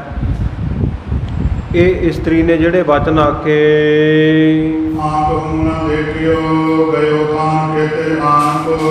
ਕਹਿਣ ਲੱਗੀ ਜੀ ਇੱਥੇ ਤਾਂ ਇਹਾਂ ਨਰ ਕੋਊ ਹੈ ਨਾ ਤਬ, ਇੱਥੇ ਤਾਂ ਤੁਹਾਡਾ ਕੋਈ ਬੰਦਾ ਨਹੀਂ ਹੈ, ਔਰ ਨਾ ਹੀ ਮੈਂ ਆਪਣੀਆਂ ਅੱਖਾਂ ਦੇ ਨਾਲ ਦੇਖਿਆ, ਉਹ ਕਿਸੇ ਹੋਰ ਪਾਸੇ ਗਿਆ ਹੋਣਾ ਹੈ।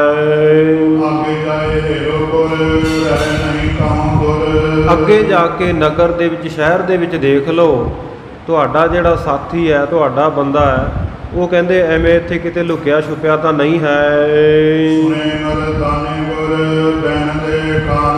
ਇੱਧਰ ਭਾਈ ਮਰਦਾਨਾ ਅੰਦਰ ਭੇਡੂ ਬਣਿਆ ਹੋਇਆ, ਬੰਨਿਆ ਹੋਇਆ, ਪਰ ਅੰਦਰ ਸੁਰਤ, ਸਰੀਰ ਜਿਹੜਾ ਉਹ ਸਾਧ ਸੰਗਤ ਜੀ ਭੇਡੂ ਵਾਲਾ, ਜਾਨਵਰ ਵਾਲਾ ਬਣਿਆ, ਪਰ ਅੰਦਰ ਸੁਰਤ ਹੈ, ਅੰਦਰ ਸੋਝੀ ਹੈ।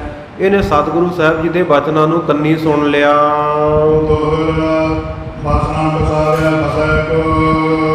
ਪਰ ਹੁਣ ਇਹ ਫਸਿਆ ਹੋਇਆ, ਇਹਦਾ ਕੋਈ ਵਸ ਨਹੀਂ ਚੱਲਦਾ ਭਾਈ ਮਰਦਾਨੇ ਦਾ।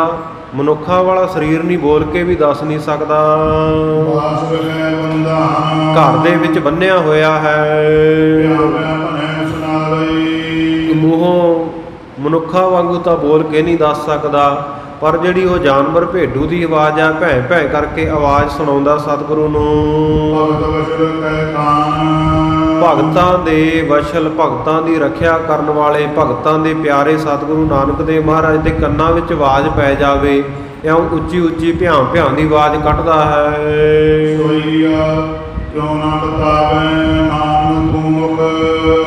ਉਸ ਵੇਲੇ ਸਤਿਗੁਰੂ ਸੱਚੇ ਪਾਤਸ਼ਾਹ ਜੀ ਕਹਿੰਦੇ ਉਸ ਇਸਤਰੀ ਨੂੰ ਕਿ ਤੂੰ ਕਿਉਂ ਨਹੀਂ ਦੱਸਦੀ ਸਾਨੂੰ ਕਿ ਸਾਡਾ ਬੰਦਾ ਕਿੱਥੇ ਹੈ।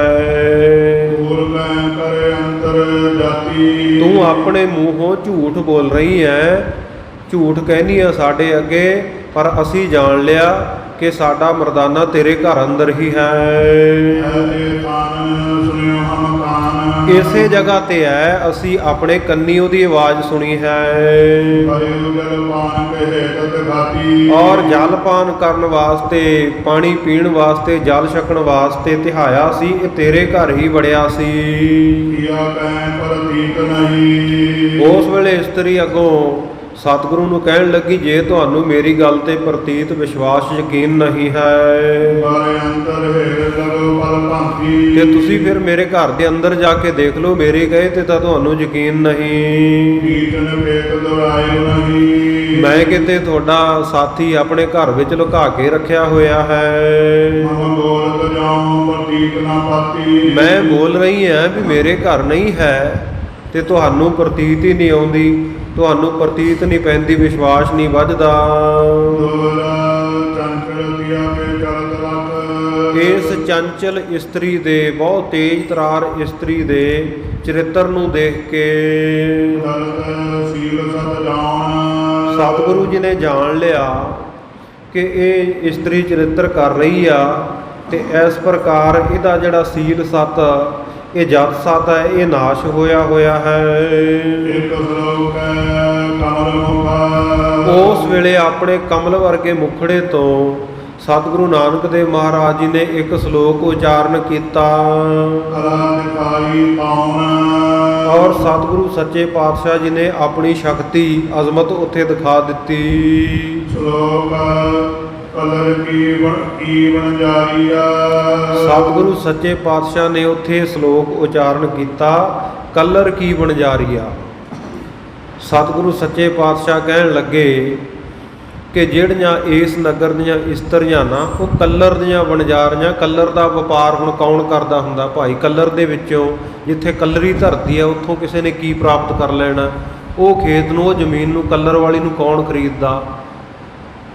ਪਰ ਸਤਿਗੁਰੂ ਸੱਚੇ ਪਾਤਸ਼ਾਹ ਜੀ ਕਹਿੰਦੇ ਇਹ ਜਿਹੜੀਆਂ ਇੱਥੋਂ ਦੀਆਂ ਮਾੜੇ ਜੀਵਨ ਵਾਲੀਆਂ, ਮਾੜੇ ਚਰਿੱਤਰ ਵਾਲੀਆਂ ਜਿਹੜੀਆਂ ਇਸਤਰੀਆਂ ਨਾ, ਇਹ ਕੱਲਰ ਕੀ ਵਣਜਾਰੀਆਂ, ਕੱਲਰ ਦੀ ਖੇਤੀ ਕਰ ਰਹੀਆਂ, ਭਾਵ ਦੋਸ਼ ਔਗਣ ਗੁਨਾਹਾਂ ਨੂੰ ਇਕੱਠੇ ਕਰ ਰਹੀਆਂ ਹਨ।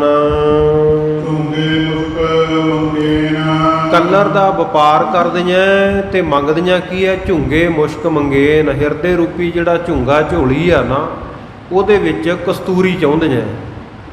ਕੱਲਰੀ ਧਰਤੀ ਆ, ਉਹਦੇ ਵਿੱਚ ਕਸਤੂਰੀ ਕਿੱਥੋਂ ਪੈਦਾ ਹੋ ਜਾਏਗੀ, ਉੱਥੋਂ ਕਿੱਥੋਂ ਸੁਗੰਧੀਆਂ ਵਾਲੀਆਂ ਫਸਲਾਂ ਪੈਦਾ ਹੋਣਗੀਆਂ।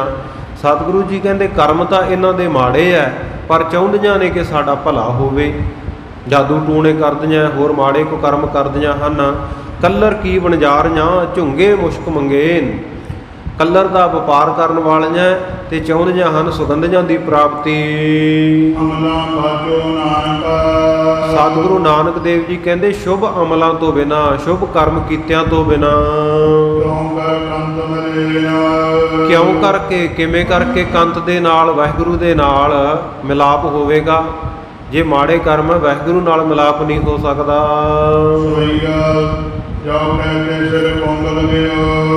ਜਦੋਂ ਸਤਿਗੁਰੂ ਜੀ ਨੇ ਇਹ ਸ਼ਲੋਕ ਉਚਾਰਨ ਕੀਤਾ, ਨਾਲ ਹੀ ਸਤਿਗੁਰੂ ਸਾਹਿਬ ਜੀ ਨੇ ਆਪਣੀ ਕਲਾ ਵਰਤਾ ਦਿੱਤੀ। ਹੋਇਆ ਕਿ ਇਉਂ ਕਹਿੰਦੇ ਸਾਰੀ ਉਹ ਇਸਤਰੀ ਦੇ ਸਿਰ ਦੇ ਉੱਤੇ ਜਿਹੜਾ ਘੜਾ ਚੁੱਕਿਆ ਹੋਇਆ ਸੀ ਨਾ, ਉਹਦੇ ਸਿਰ ਦੇ ਨਾਲ ਹੀ ਚਿੰਬੜ ਗਿਆ। ਗਈ ਹਾਰ ਉਤਾਰੀ। ਹੇਠਾਂ ਉਤਰਦਾ ਨਹੀਂ, ਬੜੇ ਯਤਨ ਕੀਤੇ, ਹਾਰ ਗਈ, ਥੱਕ ਗਈ, ਹੰਭ ਗਈ, ਘੜਾ ਉਤਾਰਦੀ ਉਤਾਰਦੀ। ਧਿਆਨ ਧਿਆਨ ਭਰੀ ਮਰਦਾਨੇ ਜਲੈ। ਇੱਧਰ ਜਦੋਂ ਭਾਈ ਮਰਦਾਨੇ ਨੇ ਭੇਡੂ ਬਣੇ ਹੋਏ ਨੇ, ਭਿਆਂ ਭਿਆਂ ਦੀ ਆਵਾਜ਼ ਕੱਢੀ। ਉਹ ਵਾਹਿਗੁਰੂ ਗੁਰਬਾਣੀ ਉਚਾਰੀ। ਸਤਿਗੁਰੂ ਸੱਚੇ ਪਾਤਸ਼ਾਹ ਕਹਿੰਦੇ, ਮਰਦਾਨਿਆ ਭਿਆਂ ਭਿਆਂ ਜੀ ਕੀ ਕਰਦਾ, ਵਾਹਿਗੁਰੂ ਵਾਹਿਗੁਰੂ ਕਹਿ, ਜਿਹਦੇ ਨਾਲ ਤੇਰਾ ਛੁਟਕਾਰਾ ਹੋਣਾ। ਜਦੋਂ ਸਤਿਗੁਰੂ ਨੇ ਆਖਿਆ ਕਹੋ ਵਾਹਿਗੁਰੂ, ਗੁਰਬਾਣੀ ਉਚਾਰੀ। ਜਦੋਂ ਗੁਰੂ ਨੇ ਇਹ ਵਾਕ ਉਚਾਰੇ, ਭਾਈ ਮਰਦਾਨਿਆ ਵਾਹਿਗੁਰੂ ਕਹਿ। ਜੋ ਪਨ ਤੇ ਡਰ ਤੰਦ ਗਈ ਕੁਲ। ਸਤਿਗੁਰੂ ਜੀ ਨੇ ਮੁਖੋਂ ਵਾਹਿਗੁਰੂ ਕਿਹਾ। ਭਾਈ ਮਰਦਾਨੇ ਦੇ ਗਲ ਵਿੱਚ ਜਿਹੜਾ ਧਾਗਾ ਜਾਦੂ ਟੂਣੇ ਵਾਲਾ ਪਾਇਆ ਸੀ, ਉਸੇ ਵੇਲੇ ਟੁੱਟ ਕੇ ਡਿੱਗ ਪਿਆ। ਆਤਨ ਮਾਨਵ ਪ੍ਰਾਨ ਮਟਾਰੀ। ਵਾਹਿਗੁਰੂ ਵਾਹਿਗੁਰੂ ਕਹਿੰਦੇ ਆ ਭਾਈ ਮਰਦਾਨੇ ਦਾ ਸਰੀਰ ਮਨੁੱਖਾਂ ਵਾਲਾ ਹੋ ਗਿਆ। ਟੂਣਾ ਟਾਮਣ ਜਿਹੜਾ ਸੀ ਉਹ ਟਲ ਗਿਆ। ਲੇਰ ਬਾਬ ਧਰੇ ਨਿਜ ਕੰਧ ਅਯੋਗਿਕ। ਭਾਈ ਮਰਦਾਨੇ ਨੇ ਆਪਣੀ ਰਵਾਬ ਚੁੱਕੀ, ਮੋਢਿਆਂ ਦੇ ਉੱਤੇ ਪਾਈ, ਤੇ ਸਾਧ ਸੰਗਤ ਜੀ ਬਾਹਰ ਆ ਗਿਆ। ਲੱਜਤ ਹੀਰ ਅਘਾਰੀ। ਅਗਾਂ ਨੂੰ ਕੱਟਣ ਵਾਲੇ, ਪਾਪਾਂ ਨੂੰ ਕੱਟਣ ਵਾਲੇ ਸਤਿਗੁਰੂ ਨਾਨਕ ਦੇਵ ਮਹਾਰਾਜ ਸੱਚੇ ਪਾਤਸ਼ਾਹ ਜੀ ਦੇ ਅੱਗੇ ਸ਼ਰਮਿੰਦਾ ਜਾ ਹੋ ਕੇ ਪਹੁੰਚ ਗਿਆ। ਗੁਣ ਨਾਨਕੇ ਸੀਸ ਪੈ ਕੋਮਲ ਕਾ। ਇੱਧਰ ਜਿਹੜੀ ਇਸਤਰੀ ਹੈ ਜਾਦੂਗਰਨੀ, ਉਹਦੇ ਸਿਰ ਦੇ ਉੱਤੇ ਘੜਾ ਚਿੰਬੜਿਆ ਹੋਇਆ ਹੈ। ਸਮਾਦ ਭਏ ਲਗ ਕੈ ਨਰ ਨਾਰੀ। ਤੇ ਨਰ ਨਾਰੀ ਜਿਹੜੇ ਲੋਕ ਦੇਖਦੇ ਆ ਵੀ ਇਹ ਯਤਨ ਕਰ ਰਹੀ ਹੈ, ਸਿਰ ਤੋਂ ਘੜਾ ਉਤਰਦਾ ਨਹੀਂ, ਚਿਪਕਿਆ ਪਿਆ, ਸਾਰੇ ਬੜੇ ਬਿਸਮਾਦ ਹੋ ਗਏ, ਬੜੇ ਹੈਰਾਨ ਜੇ ਹੋਏ। ਤੀਨ ਪ੍ਰਯਾਸ ਭਏ ਸਭ ਬਾਦ। ਇਹਨੇ ਬੜੇ ਪ੍ਰਯਾਸ, ਬੜੇ ਯਤਨ ਕੀਤੇ, ਪਰ ਸਾਰੇ ਹੀ ਬਾਤ, ਸਾਰੇ ਹੀ ਵਿਅਰਥ ਗਏ। ਪਖਾਨ ਪਿਦੈ ਬੰਦ ਕੇ ਮਾਰੀ। ਸੋ ਜਿਵੇਂ ਸਾਧ ਸੰਗਤ ਜੀ ਪਖਾਨ ਪੱਥਰ ਹੁੰਦਾ ਹੈ, ਉਹਦੇ ਵਿੱਚ ਛੇਕ ਨਹੀਂ ਹੋ ਸਕਦਾ, ਜਿਵੇਂ ਪਾਣੀ ਦੀ ਬੂੰਦ ਉਹਦੇ ਉੱਤੇ ਮਾਰੀਏ। ਪੜ ਮੰਤਰਨ ਜੰਤਰਨ ਕੋ ਲਗ ਗਏ। ਇਸੇ ਤਰ੍ਹਾਂ ਇਹ ਇਸਤਰੀ ਜਿਹੜੀ ਹੈ, ਬੜੇ ਇਹਨੇ ਮੰਤਰ ਪੜ੍ਹੇ, ਬੜੇ ਜੰਤਰ ਕੀਤੇ, ਬੜੇ ਇਹਨੇ ਯਤਨ ਕੀਤੇ ਲਿਖ ਲਿਖ ਕੇ ਵੀ। ਕਰ ਜੰਤਰਨ ਕੋ ਸਭੀ ਗਿਆਰੀ। ਬੜੇ ਜੰਤਰ ਮੰਤਰ ਤੰਤਰਾਂ ਦਾ ਜ਼ੋਰ ਲਾ ਲਿਆ, ਇਸਤਰੀ ਨੇ ਘੜਾ ਨਾ ਇਹਦੇ ਸਿਰ ਤੋਂ ਉਤਰਿਆ, ਹਾਰ ਹੰਭ ਗਈ। ਕਰ ਕੋੜ ਸੁਬਾਨ ਉਪਾਇ ਚਲਾਵਤ। ਤੇ ਇਹ ਜਿਹੜੀ ਇਸਤਰੀ ਆ ਸਾਧ ਸੰਗਤ ਜੀ, ਉਸ ਵੇਲੇ ਇਹ ਜਿਹੜਾ ਘੜਾ ਇਹਦੇ ਸਿਰ ਦੇ ਉੱਤੇ ਚਿੰਬੜਿਆ ਹੋਇਆ, ਘੜਾ ਜਿਹੜਾ ਉਹ ਸਾਧ ਸੰਗਤ ਜੀ ਪਹਾੜ ਵਰਗਾ, ਤੇ ਜਿਹੜੇ ਇਹ ਜੰਤਰ ਮੰਤਰ ਪੜ੍ਹ ਰਹੀ ਹੈ ਉਹ ਤੀਰਾਂ ਵਾਂਗੂ ਚਲਾ ਰਹੀ ਹੈ। ਜਿਵੇਂ ਪਹਾੜ ਨੂੰ ਤੀਰਾਂ ਦੇ ਵੱਜਣ ਨਾਲ ਕੋਈ ਫਰਕ ਨਹੀਂ ਪੈਂਦਾ, ਇਸੇ ਤਰ੍ਹਾਂ ਜਿਹੜਾ ਘੜਾ ਇਹਦੇ ਸਿਰ ਉੱਤੇ ਜੁੜਿਆ ਹੋਇਆ ਉਹ ਟਸ ਤੋਂ ਮਸ ਨਹੀਂ ਹੋ ਰਿਹਾ। ਬੜੇ ਜੰਤਰ ਮੰਤਰ ਕੀਤੇ, ਸਾਰੇ ਵਿਅਰਥ ਗਏ। ਖੰਡ ਗਹਾਉ ਨਾ ਕਰੈ ਉਪਚਾਰੀ। ਕੋਈ ਵੀ ਇਹਦਾ ਉਪਚਾਰ, ਕੋਈ ਇਲਾਜ, ਕੋਈ ਜੰਤਰ ਮੰਤਰ ਚੱਲ ਨਹੀਂ ਰਿਹਾ, ਸਾਰੇ ਖੰਡਨ ਹੋ ਰਹੇ ਹਨ। ਪਵਿੱਤਰ ਨੂਰ ਸ਼ਾਹ ਹੋਤੀ ਸਰਦਾਰ ਤੇ ਹੋਂਗੀ। ਨੂਰ ਸ਼ਾਹ ਜਾਦੂਗਰਨੀ ਜਿਹੜੀ ਇਸ ਨਗਰ ਦੀ ਸਰਦਾਰ ਸੀ, ਮੁਖੀ ਸੀ ਇਸ ਨਗਰ ਦੀ। ਭਾਈ ਸੁਧ ਤਾਕੋ ਕਿਨ ਜਾਏ ਕੈ ਬਖਾਨੀਆਂ। ਉਸ ਨੂੰ ਜਾ ਕੇ ਕਿਸੇ ਨੇ ਇਹ ਸਾਰੀ ਖਬਰਸਾਰ ਦੱਸ ਦਿੱਤੀ। ਜਦੋਂ ਉਹਨੂੰ ਖਬਰ ਮਿਲੀ, ਛੇੜ ਕੀ ਫਕੀਰ ਇੱਕ ਆਇ ਮੈਂ ਨਗਰ ਵਿੱਚ। ਜਾ ਕੇ ਦੱਸਿਆ ਕਿ ਕਹਿੰਦੇ ਇੱਕ ਚੇਟਕੀ ਫਕੀਰ ਆਇਆ, ਨਾਟਕ ਚੇਟਕ ਕਰਨ ਵਾਲਾ ਜਾਦੂਗਰ ਜਾਂ ਫਕੀਰ ਆਪਣੇ ਨਗਰ ਵਿੱਚ ਆਇਆ ਹੋਇਆ ਹੈ। ਘੜਾ ਦਿਆ ਸੀਸ ਪੈ ਲਗਾਇਓ ਸਭ ਜਾਣਿਆ। ਸਾਰੇ ਲੋਕਾਂ ਨੇ ਜਾਣ ਲਿਆ ਵੀ ਉਹਨੇ ਜਾਦੂ ਕਰਕੇ ਇੱਕ ਇਸਤਰੀ ਦੇ ਸਿਰ ਦੇ ਉੱਤੇ ਘੜਾ ਜਿਹੜਾ ਉਹ ਚੰਬੇੜ ਦਿੱਤਾ ਹੈ। ਮੰਤਰ ਨਾ ਜੰਤਰ ਨਾ ਤੰਤਰ ਚਲਨ ਕੋ। ਕੋਈ ਵੀ ਜੰਤਰ, ਕੋਈ ਵੀ ਮੰਤਰ ਤੇ ਕੋਈ ਵੀ ਤੰਤਰ ਚੱਲ ਨਹੀਂ ਰਿਹਾ। ਸਾਰੇ ਉਪਚਾਰ ਕਹਿ ਤਾਹੂ ਨਾ ਹਿਲਾਨਿਆ। ਬਹੁਤ ਸਾਰੇ ਆਪਣੇ ਨਗਰ ਦੇ ਜਾਦੂਗਰਾਂ ਨੇ, ਟੂਣੇ ਟਾਮਣੇ ਵਾਲਾਂ ਨੇ ਜਾਦੂ ਮੰਤਰ ਤੰਤਰ ਕਰਕੇ ਦੇਖ ਲਿਆ, ਪਰ ਕਿਸੇ ਨੇ ਵੀ ਉਹ ਘੜੇ ਨੂੰ ਹਿਲਾਉਣ ਦਾ ਹੁਣ ਤੱਕ ਜਿਹੜੀ ਪ੍ਰਾਪਤੀ ਨਹੀਂ ਕੀਤੀ। ਕੋਈ ਘੜੇ ਨੂੰ ਸਿਰ ਤੋਂ ਹਿਲਾ ਨਹੀਂ ਸਕਿਆ। ਜੈਸੇ ਸਿਆਲ ਸ਼ੇਰ ਕੋ ਪਪੀਲ ਕਾ ਸੁਨੇਰ ਕੋ। ਜਿਵੇਂ ਸਾਧ ਸੰਗਤ ਜੀ, ਸਿਆਰ ਨਾਮ ਹੈ ਗਿੱਦੜ ਦਾ। ਗਿੱਦੜ ਜਿਹੜਾ ਸ਼ੇਰ ਨੂੰ ਡਰਾਉਣਾ ਚਾਹੇ, ਤੇ ਪਪੀਲ ਕਾ ਸੁਮੇਰ ਕੋ, ਪਪੀਲ ਕਾ ਨਾਮ ਹੈ ਕੀੜੀ ਦਾ, ਕੀੜੀ ਸੁਮੇਰ ਪਰਬਤ ਨੂੰ ਹਿਲਾਉਣਾ ਚਾਹੇ। ਆਏ ਦੇ ਸੋ ਸਾਨ ਹੋਏ ਸੋ ਐਸੀ ਬੇਦ ਖਾਨਿਆ। ਕਹਿੰਦੀ ਨੂਰ ਸ਼ਾਹ ਜਾਦੂਗਰਨੀ, ਉਸ ਸੰਤ ਨੇ ਜਿਹੜਾ ਘੜਾ ਇਸਤਰੀ ਦੇ ਸਿਰ ਦੇ ਨਾਲ ਪੱਕੇ ਤੌਰ ਦੇ ਉੱਤੇ ਹੀ ਜੜ ਦਿੱਤਾ ਨਾ, ਕਹਿੰਦੇ ਉਹਨੂੰ ਹਿਲਾਉਣ ਵਾਸਤੇ ਤਾਂ ਸਾਡੇ ਕੀਤੇ ਹੋਏ ਯਤਨ ਇਹੋ ਜਿਹੇ ਆ ਜਿਵੇਂ ਗਿੱਦੜ ਸ਼ੇਰ ਨੂੰ ਡਰਾਉਣਾ ਚਾਹੇ, ਕੀੜੀ ਪਹਾੜ ਨੂੰ ਹਿਲਾਉਣਾ ਚਾਹੇ। ਤੇ ਇਸੇ ਤਰ੍ਹਾਂ ਸਾਡੇ ਜੰਤਰ ਮੰਤਰਾਂ ਦੀ ਹਾਲਤ ਹੋ ਰਹੀ ਹੈ। ਸਾਡੇ ਜੰਤਰ ਮੰਤਰ ਕੋਈ ਕੰਮ ਨਹੀਂ ਕਰ ਰਹੇ। ਉਸ ਵੇਲੇ ਜਦੋਂ ਇਹਨੇ ਸੁਣਿਆ ਤੇ ਬੜੇ ਰੋਸ ਦੇ ਵਿੱਚ, ਬੜੇ ਗੁੱਸੇ ਵਿੱਚ ਆ ਗਈ ਜਿਹੜੀ ਨੂਰ ਸ਼ਾਹ ਜਾਦੂਗਰਨੀ ਸੀ। ਇਹਦੇ ਕੋਲ ਜਿਹੜੀਆਂ ਇਸਤਰੀਆਂ ਸਨ,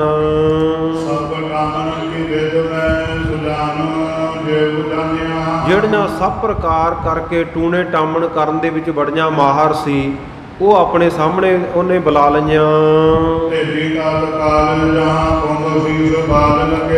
ਤਤਕਾਲ ਹੀ ਜਲਦੀ ਹੀ ਉਸ ਜਗ੍ਹਾ ਦੇ ਉੱਤੇ ਉਹ ਜਾਦੂ ਟੂਣੇ ਵਾਲੀਆਂ ਇਸਤਰੀਆਂ ਨੇ ਇਕੱਠੀਆਂ ਕਰਕੇ ਭੇਜੀਆਂ, ਜਹਾਂ ਕੁੰਭ ਸੀਸ ਬਾਲ ਲੱਗੇ, ਜਿੱਥੇ ਉਹ ਇਸਤਰੀ ਦੇ ਸਿਰ ਦੇ ਨਾਲ ਘੜਾ ਜੁੜਿਆ ਹੋਇਆ ਹੈ।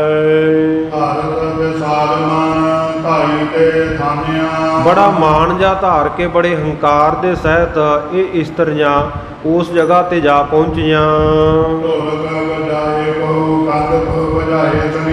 ਤੇ ਇਹ ਇਉਂ ਨਾਰਮਲੀ ਤੁਰ ਕੇ ਨਹੀਂ ਗਈਆਂ ਉੱਥੇ, ਬਲਕਿ ਆਪਣੀਆਂ ਸ਼ਕਤੀਆਂ ਦਿਖਾਉਂਦੀਆਂ ਹੋਈਆਂ, ਆਪਣਾ ਪ੍ਰਭਾਵ ਪਾਉਣ ਹਿੱਤ ਕਿਵੇਂ ਪਹੁੰਚੀਆਂ।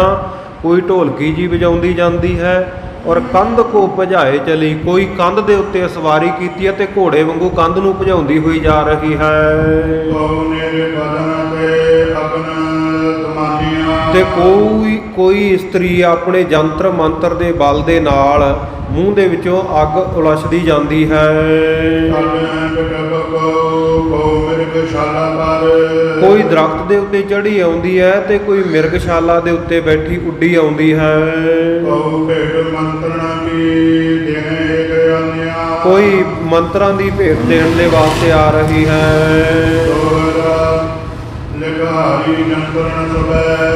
ਜਦੋਂ ਇਹ ਜਾ ਕੇ ਲਿਖ ਲਿਖ ਕੇ ਬੜੇ ਜੰਤਰਾਂ ਨੂੰ ਕਾਗਜ਼ਾਂ ਦੇ ਉੱਤੇ ਹਾਰ ਗਈਆਂ ਤੇ ਮੂੰਹ ਦੇ ਨਾਲ ਪੜ੍ਹੇ ਜਾਣ ਵਾਲੇ ਮੰਤਰ ਵੀ ਇਹਨਾਂ ਨੇ ਵਿਸ਼ਾਲ ਹੀ ਪੜ੍ਹੇ, ਬਹੁਤ ਪੜ੍ਹੇ,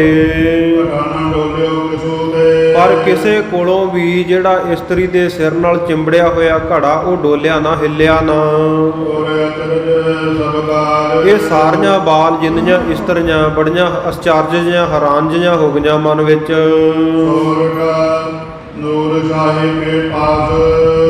ਉਸ ਵੇਲੇ ਇਹ ਜਿਹੜੀ ਜਾਦੂਗਰਨੀ ਨੂਰ ਸ਼ਾਹ ਸੀ ਉਹਦੇ ਕੋਲ ਦੁਬਾਰਾ ਫਿਰ ਕਿਸੇ ਨੇ ਜਾ ਕੇ ਖਬਰਸਾਰ ਦਿੱਤੀ ਕਿ ਅਸੀਂ ਤਾਂ ਬਹੁਤ ਸਾਰੇ ਪ੍ਰਯਾਸ ਯਤਨ ਕਰ ਕਰਕੇ ਹਾਰ ਹੰਭ ਗਈਆਂ ਹਾਂ। ਸਾਡਾ ਕਿਸੇ ਇੱਕ ਦਾ ਵੀ ਬਲ, ਇੱਕ ਦਾ ਵੀ ਜ਼ੋਰ ਉਹ ਘੜੇ ਉੱਤੇ ਨਹੀਂ ਚੱਲਿਆ।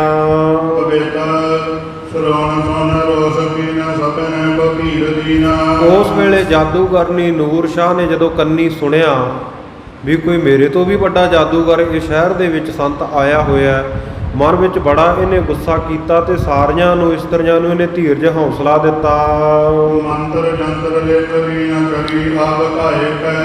ਉਸ ਵੇਲੇ ਜਿੰਨੇ ਇਹਦੇ ਕੋਲੇ ਤਕੜੇ ਤਕੜੇ ਜੰਤਰ ਮੰਤਰ ਸੀ ਨਾ, ਸਾਰੇ ਲਿਖ ਕੇ ਪੂਰੀ ਤਿਆਰੀ ਕਰਕੇ ਧਾਵਾ ਬੋਲ ਕੇ ਚੱਲ ਪਈ। ਕਹਿੰਦੀ ਕਿਹੋ ਜਿਹਾ ਫਕੀਰ ਹੈ? ਕਹਿੰਦੀ ਮੈਂ ਜਾਂਦੀ ਹਾਂ ਉਹਦੇ ਕੋਲੇ ਜਾ ਕੇ ਦੇਖਦੀ ਹਾਂ। ਕਿੱਡਾ ਕੁ ਵੱਡਾ ਉਹ ਚੇਟਕੀ ਜਾਦੂਗਰ ਹੈ, ਜੰਤਰ ਮੰਤਰਾਂ ਵਾਲਾ, ਮੈਂ ਹੁਣੇ ਜਾ ਕੇ ਉਹਨੂੰ ਜਿੱਤ ਲੈਂਦੀ ਹਾਂ। ਆ ਕੇ ਇਹਨੇ ਵੀ, ਨੂਰ ਸ਼ਾਹ ਜਾਦੂਗਰਨੀ ਨੇ ਵੀ ਬੜੇ ਮੰਤਰ ਪੜ੍ਹੇ, ਬੜੇ ਸਾਧ ਸੰਗਤ ਜੀ ਇਹਨੇ ਜਿਹੜੇ ਜੰਤਰ ਲਿਖ ਲਿਖ ਕੇ ਕਾਗਜ਼ ਦੇ ਉੱਤੇ ਬੜੇ ਸੁਹਾਏ ਉੱਪਰ ਦੀ ਘੜੇ ਦੇ ਉਹਦੇ ਸਿਰ ਦੇ ਉੱਤੇ ਦੀ ਘੁਮਾਏ। ਬੜੇ ਧਾਗੇ ਤਵੀਤ ਕਰ ਕਰਕੇ ਉਹ ਇਸਤਰੀ ਦੇ ਗਲ ਵਿੱਚ ਬੰਨੇ, ਬੜੀ ਢੋਲਕੀ ਕੁੱਟੀ ਇਹਨੇ ਆ ਕੇ। ਪਰ ਸਾਧ ਸੰਗਤ ਜੀ ਜਿਹੜਾ ਇਹਨਾਂ ਦਾ ਟੂਣਾ ਟਾਮਣ ਜੰਤਰ ਮੰਤਰ ਬਹੁਤ ਬਣਾਉਂਦੀਆਂ ਤਰ੍ਹਾਂ ਤਰ੍ਹਾਂ ਦੇ, ਇਹ ਸਾਧ ਸੰਗਤ ਜੀ ਜਿਵੇਂ ਕਿਸੇ ਪਹਾੜ ਨੂੰ ਨਹੀਂ ਹਿਲਾਇਆ ਜਾ ਸਕਦਾ, ਇਹਨਾਂ ਦੇ ਜੰਤਰਾਂ ਦਾ ਕੋਈ ਅਸਰ ਨਾ ਹੋਇਆ। ਇਹੋ ਜਿਹੇ ਜੰਤਰ ਮੰਤਰ ਇਹਨਾਂ ਕੋਲੇ ਤਕੜੇ ਸੀ ਵੀ ਕੂਟ ਕੋ ਡੁਲਾਏ ਦੇਤ, ਪਹਾੜਾਂ ਨੂੰ ਵੀ ਜਿਹੜੇ ਹਿਲਾ ਦੇਣ। ਪਰ ਇਹਨਾਂ ਤੋਂ ਜਿਹੜਾ ਘੜਾ ਹੈ ਸਾਧ ਸੰਗਤ ਜੀ ਉਹ ਨਾ ਹਿੱਲਿਆ।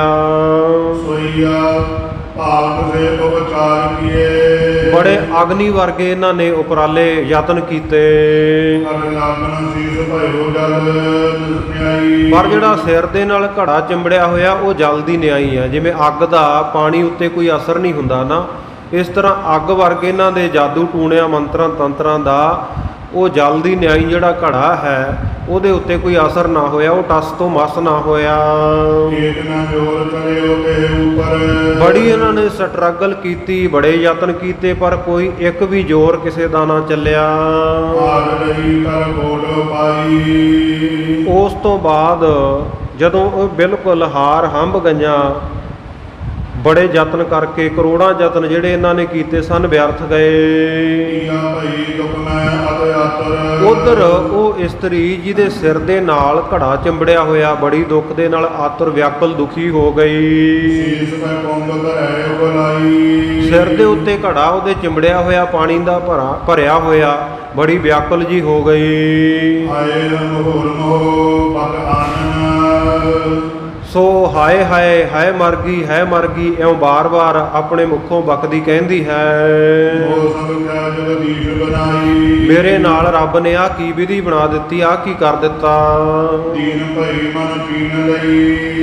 ਜਦੋਂ ਇਹਨੇ ਮਨ ਦੇ ਵਿੱਚ ਜਾਣ ਲਿਆ ਵੀ ਹੁਣ ਕੋਈ ਉਪਾਅ ਨਹੀਂ ਹੋ ਸਕਦਾ, ਬੜੀ ਦੀਨ ਜੀ ਨਿਮਾਣੀ ਜੀ ਹੋ ਗਈ। ਸੁੱਖਾਂ ਦੇ ਦਾਤੇ ਸਤਿਗੁਰੂ ਸੱਚੇ ਪਾਤਸ਼ਾਹ ਜੀ ਦੀ ਮਹਿਮਾ ਨੂੰ, ਵਡਿਆਈ ਨੂੰ ਇਹਨੇ ਜਾਣ ਲਿਆ। ਉਸ ਵੇਲੇ ਇਹ ਕਹਿਣ ਲੱਗੀ ਕਿ ਮੇਰੇ ਕੋਲੋਂ ਇਹ ਅਵੱਗਿਆ ਹੋਈ ਹੈ। ਉਸ ਵੇਲੇ ਜਿਹੜੀ ਇਹਨਾਂ ਇਸਤਰੀਆਂ ਦੀ ਸਰਦਾਰ ਨੂਰ ਸ਼ਾਹ ਜਾਦੂਗਰਨੀ ਸੀ, ਉਹਨੇ ਆਪਣੇ ਕੰਨਾਂ ਦੇ ਵਿੱਚ ਸਾਰੀ ਗੱਲਬਾਤ ਇਹਦੀ ਸੁਣੀ ਵੀ ਮੈਂ ਇਹਨਾਂ ਦੇ ਸਾਥੀ ਨੂੰ ਗਲ ਦੇ ਵਿੱਚ ਧਾਗਾ ਤਵੀਤ ਜਿਹਾ ਪਾ ਕੇ ਭੇਡੂ ਬਣਾ ਦਿੱਤਾ ਸੀ, ਗਲਤੀ ਮੇਰੀ ਆ। ਸੋ ਇਹਨਾਂ ਦੇ ਅੱਗੇ ਆਪਣਾ ਕੋਈ ਜ਼ੋਰ ਨਹੀਂ ਚੱਲਣਾ, ਮਾਫੀ ਮੰਗਣੀ ਪੈਣੀ ਆ। ਇਉਂ ਜਿਹੜੀ ਸਾਰੀ ਗੱਲਬਾਤ ਇਹਨੇ ਕਹਿ ਦਿੱਤੀ, ਨੂਰ ਸ਼ਾਹ ਜਾਦੂਗਰਨੀ ਨੇ ਸੁਣ ਲਈ। ਉਸ ਵੇਲੇ ਕਹਿਣ ਲੱਗੀ ਕਿ ਤੁਸੀਂ ਜਲਦੀ ਜਾਓ, ਉਹ ਪੂਰਨ ਸੰਤ ਹਨ, ਕੋਈ ਐਵੇਂ ਪਖੰਡੀ ਜਾਦੂਗਰ ਨਹੀਂ ਸਾਡੇ ਨਗਰ ਵਿੱਚ ਆਏ ਹੋਏ, ਉਹਨਾਂ ਦੇ ਕੋਲ ਜਾਓ ਜਲਦੀ ਨਾਲ।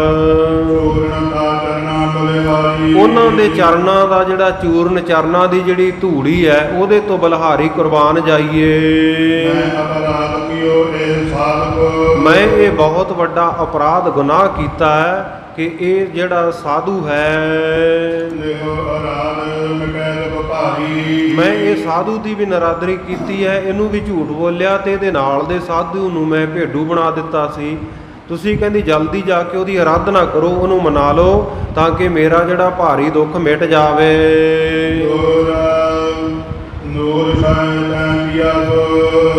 ਉਸ ਵੇਲੇ ਨੂਰ ਸ਼ਾਹ ਜਾਦੂਗਰਨੀ ਨੇ ਉਸ ਇਸਤਰੀ ਨੂੰ ਜਿਹਦੇ ਸਿਰ ਤੇ ਘੜਾ ਚਿੰਬੜਿਆ ਹੋਇਆ ਹੈ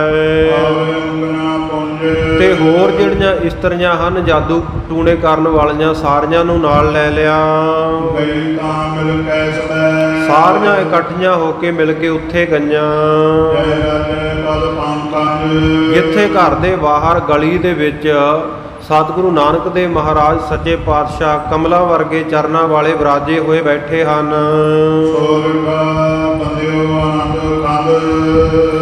ਉਸ ਵੇਲੇ ਜਾ ਕੇ ਆਨੰਦ ਦੇ ਦਾਤੇ ਸਤਿਗੁਰੂ ਸੱਚੇ ਪਾਤਸ਼ਾਹ ਜੀ ਨੂੰ ਨਮਸਕਾਰ ਕੀਤੀ ਇਹਨਾਂ ਇਸਤਰੀਆਂ ਨੇ।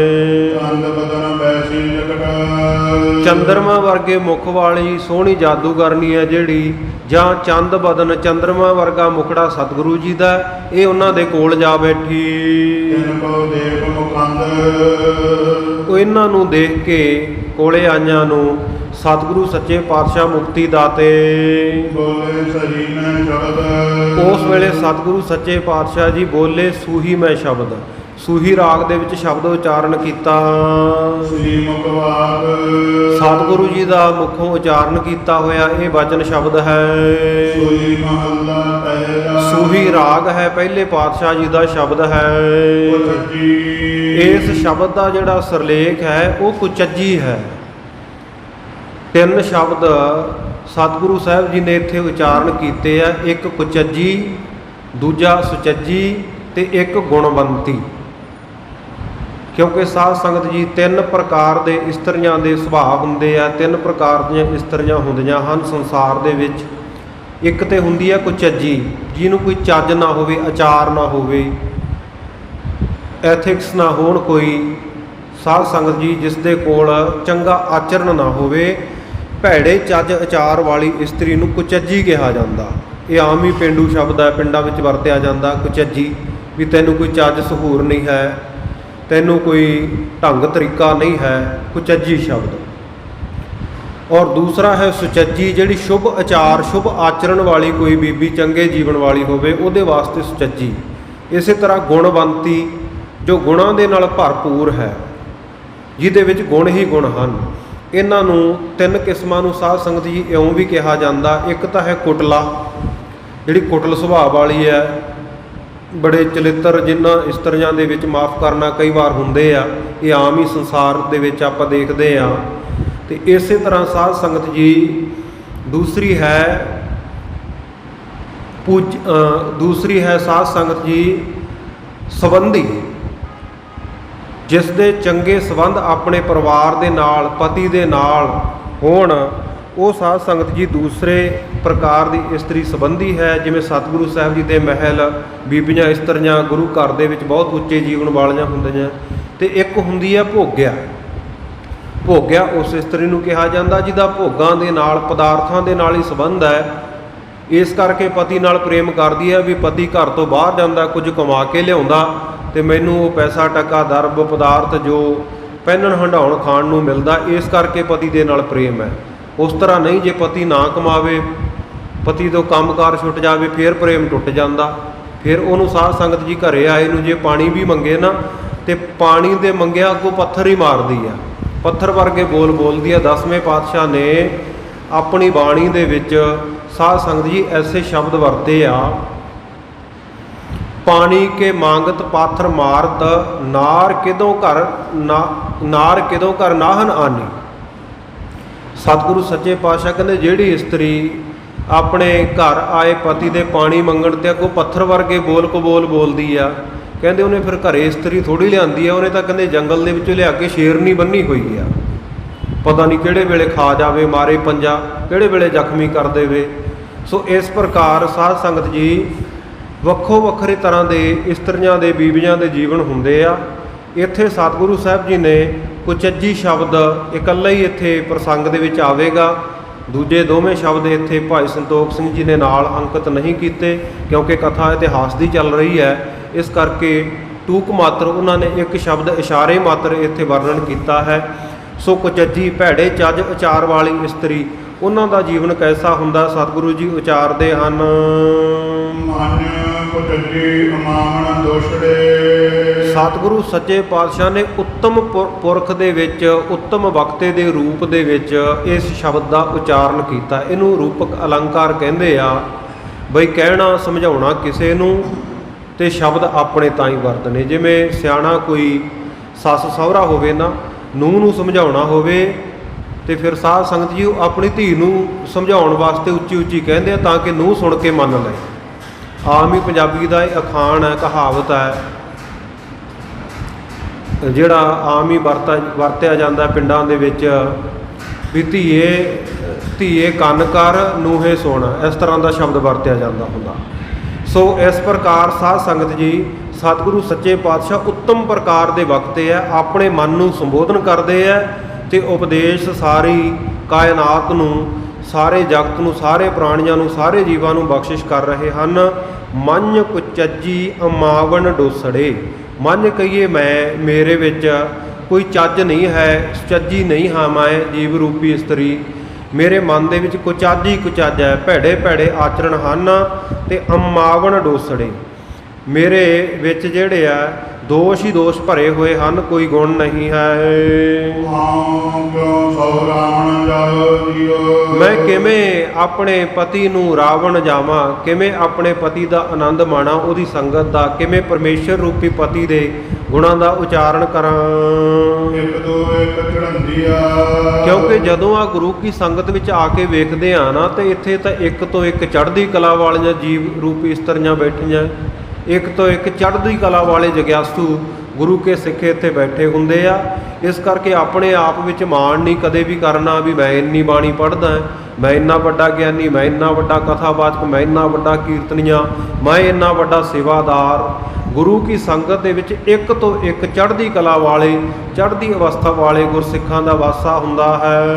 ਕੌਣ ਜਾਣੇ ਮੇਰਾ ਨਾਮ ਜੀਓ। ਮੇਰੇ ਵਿੱਚ ਤਾਂ ਗੁਣ ਵੀ ਕੋਈ ਨਹੀਂ, ਮੇਰਾ ਤਾਂ ਕੋਈ ਚੱਜ ਵਿਚਾਰ ਵੀ ਚੰਗਾ ਨਹੀਂ, ਫਿਰ ਮੇਰਾ ਨਾਂ ਕਿਹਨੇ ਜਾਣਨਾ, ਮੇਰੀ ਕਿੰਨਾਂ ਵਿੱਚ ਗਿਣਤੀ ਹੈ। ਜਿਨੀ ਸਖੀ ਸੋ ਰਾਧਿਆ। ਜਿਨ੍ਹਾਂ ਸਖੀਆਂ ਨੇ, ਜਿਨ੍ਹਾਂ ਸਹੇਲੀਆਂ ਨੇ, ਜਿਨ੍ਹਾਂ ਜਗਿਆਸੂਆਂ ਨੇ, ਜਿਨ੍ਹਾਂ ਮਹਾਂਪੁਰਖਾਂ ਨੇ ਉਹ ਵਾਹਿਗੁਰੂ ਪਰਮੇਸ਼ਰ ਦਾ ਆਨੰਦ ਮਾਣਿਆ ਹੈ, ਉਹਦੇ ਨਾਮ ਨੂੰ ਜਪਿਆ ਹੈ।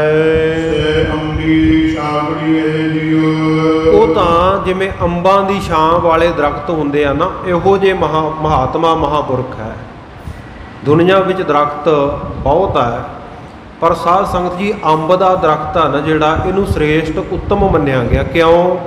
ਕਿਉਂਕਿ ਦੁਨੀਆ ਵਿੱਚ ਟੱਲ ਜਾਂ ਤੂਤ ਆਦਿਕ ਦੇਖ ਲਓ ਤੁਸੀਂ ਦਰਖਤ, ਜਦੋਂ ਪੱਤਝੜ ਆਉਂਦੀ ਆ ਨਾ, ਸਾਰਿਆਂ ਦੇ ਪੱਤੇ ਝੜ ਕੇ ਰੁੰਡ ਮੁੰਡ ਨੰਗੇ ਹੋ ਕੇ ਖੜ ਜਾਂਦੇ ਆ ਉਹ। ਪਰ ਅੰਬ ਦਾ ਰੁੱਖ, ਅੰਬ ਦਾ ਦਰਖਤ ਐਸਾ ਹੈ, ਜਿੰਨੇ ਉਹਦੇ ਪੱਤੇ ਝੜਨਗੇ ਨਾਲ ਦੀ ਨਾਲ ਉਨੇ ਪੱਤੇ ਨਿਕਲਦੇ ਆ। ਕਦੇ ਉਹ ਪੱਤਿਆਂ ਤੇ ਵਿਹੂਣਾ, ਕਦੇ ਸਾਧ ਸੰਗਤ ਜੀ ਰੁੰਡ ਮੁੰਡ ਨਹੀਂ ਹੁੰਦਾ ਅੰਬ ਦਾ ਜਿਹੜਾ ਰੁੱਖ ਹੈ। ਸੇ ਅੰਬੀ ਛਾਬੜੀਏ ਜੀਓ, ਜਿਹੜੇ ਉਹਦੇ ਉੱਤੇ ਅੰਬੀ ਦੇ ਦਰਖਤ ਦੇ ਉੱਤੇ ਜਾਂ ਅੰਬ ਦੇ ਦਰਖਤ ਦੇ ਉੱਤੇ ਅੰਬੀਆਂ ਅੰਬ ਲੱਗਦੇ ਆ, ਉਹ ਕਿੰਨੇ ਮਿੱਠੇ ਹੁੰਦੇ ਆ। ਉਹ ਮਿਠਾਸ ਬਖਸ਼ਦੇ ਆ ਲੋਕਾਂ ਨੂੰ ਤੇ ਸੰਘਣੀ ਛਾਂ ਦਿੰਦੇ ਆ।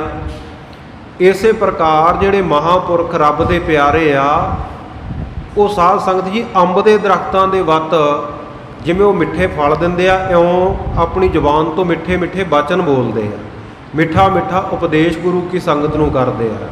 ਤੇ ਇਸੇ ਪ੍ਰਕਾਰ ਛਾਬੜੀਏ ਜੀਓ, ਜਿਵੇਂ ਉਹ ਛਾਂ ਵਾਲਾ ਸ਼ਾਨਦਾਰ ਦਰਖਤ ਆ ਅੰਬ ਦਾ, ਇਸੇ ਤਰ੍ਹਾਂ ਉਹਨਾਂ ਦੀ ਛਾਂ ਵਿੱਚ, ਉਹਨਾਂ ਦੀ ਸੰਗਤ ਦੇ ਵਿੱਚ ਬਹੁਤ ਸਾਰੇ ਤਪਦੇ ਹਿਰਦਿਆਂ ਵਾਲੇ ਆ ਕੇ ਸ਼ਾਂਤ ਹੁੰਦੇ ਆ। ਜਿਵੇਂ ਅੰਬ ਦੇ ਦਰਖਤ ਹੇਠਾਂ ਬਹਿ ਕੇ ਗਰਮੀ ਦੂਰ ਕਰਦੇ ਆ ਨਾ ਲੋਕ, ਠੰਡਕ ਪਹੁੰਚਾਉਂਦੇ ਆ, ਇਵੇਂ ਰੱਬ ਦੇ ਪਿਆਰੇ ਜਿਹੜੇ ਸਾਧੂ ਸੰਤ ਮਹਾਂਪੁਰਖ ਹਨ, ਉਹ ਸਾਧ ਸੰਗਤ ਜੀ ਅੰਬ ਦੇ ਵਾਂਗੂ ਛਾਂ ਦੇਣ ਰੂਪ ਗੁਰੂ ਕੇ ਸਿੱਖਾਂ ਨੂੰ ਭਗਤੀ ਦੀ ਛਾਂ ਦੇ ਵਿੱਚ ਬਿਠਾਉਂਦੇ ਆ, ਉਹਨਾਂ ਦੇ ਤਪਦੇ ਹਿਰਦਿਆਂ ਨੂੰ ਠਾਰ ਦਿੰਦੇ ਹਨ।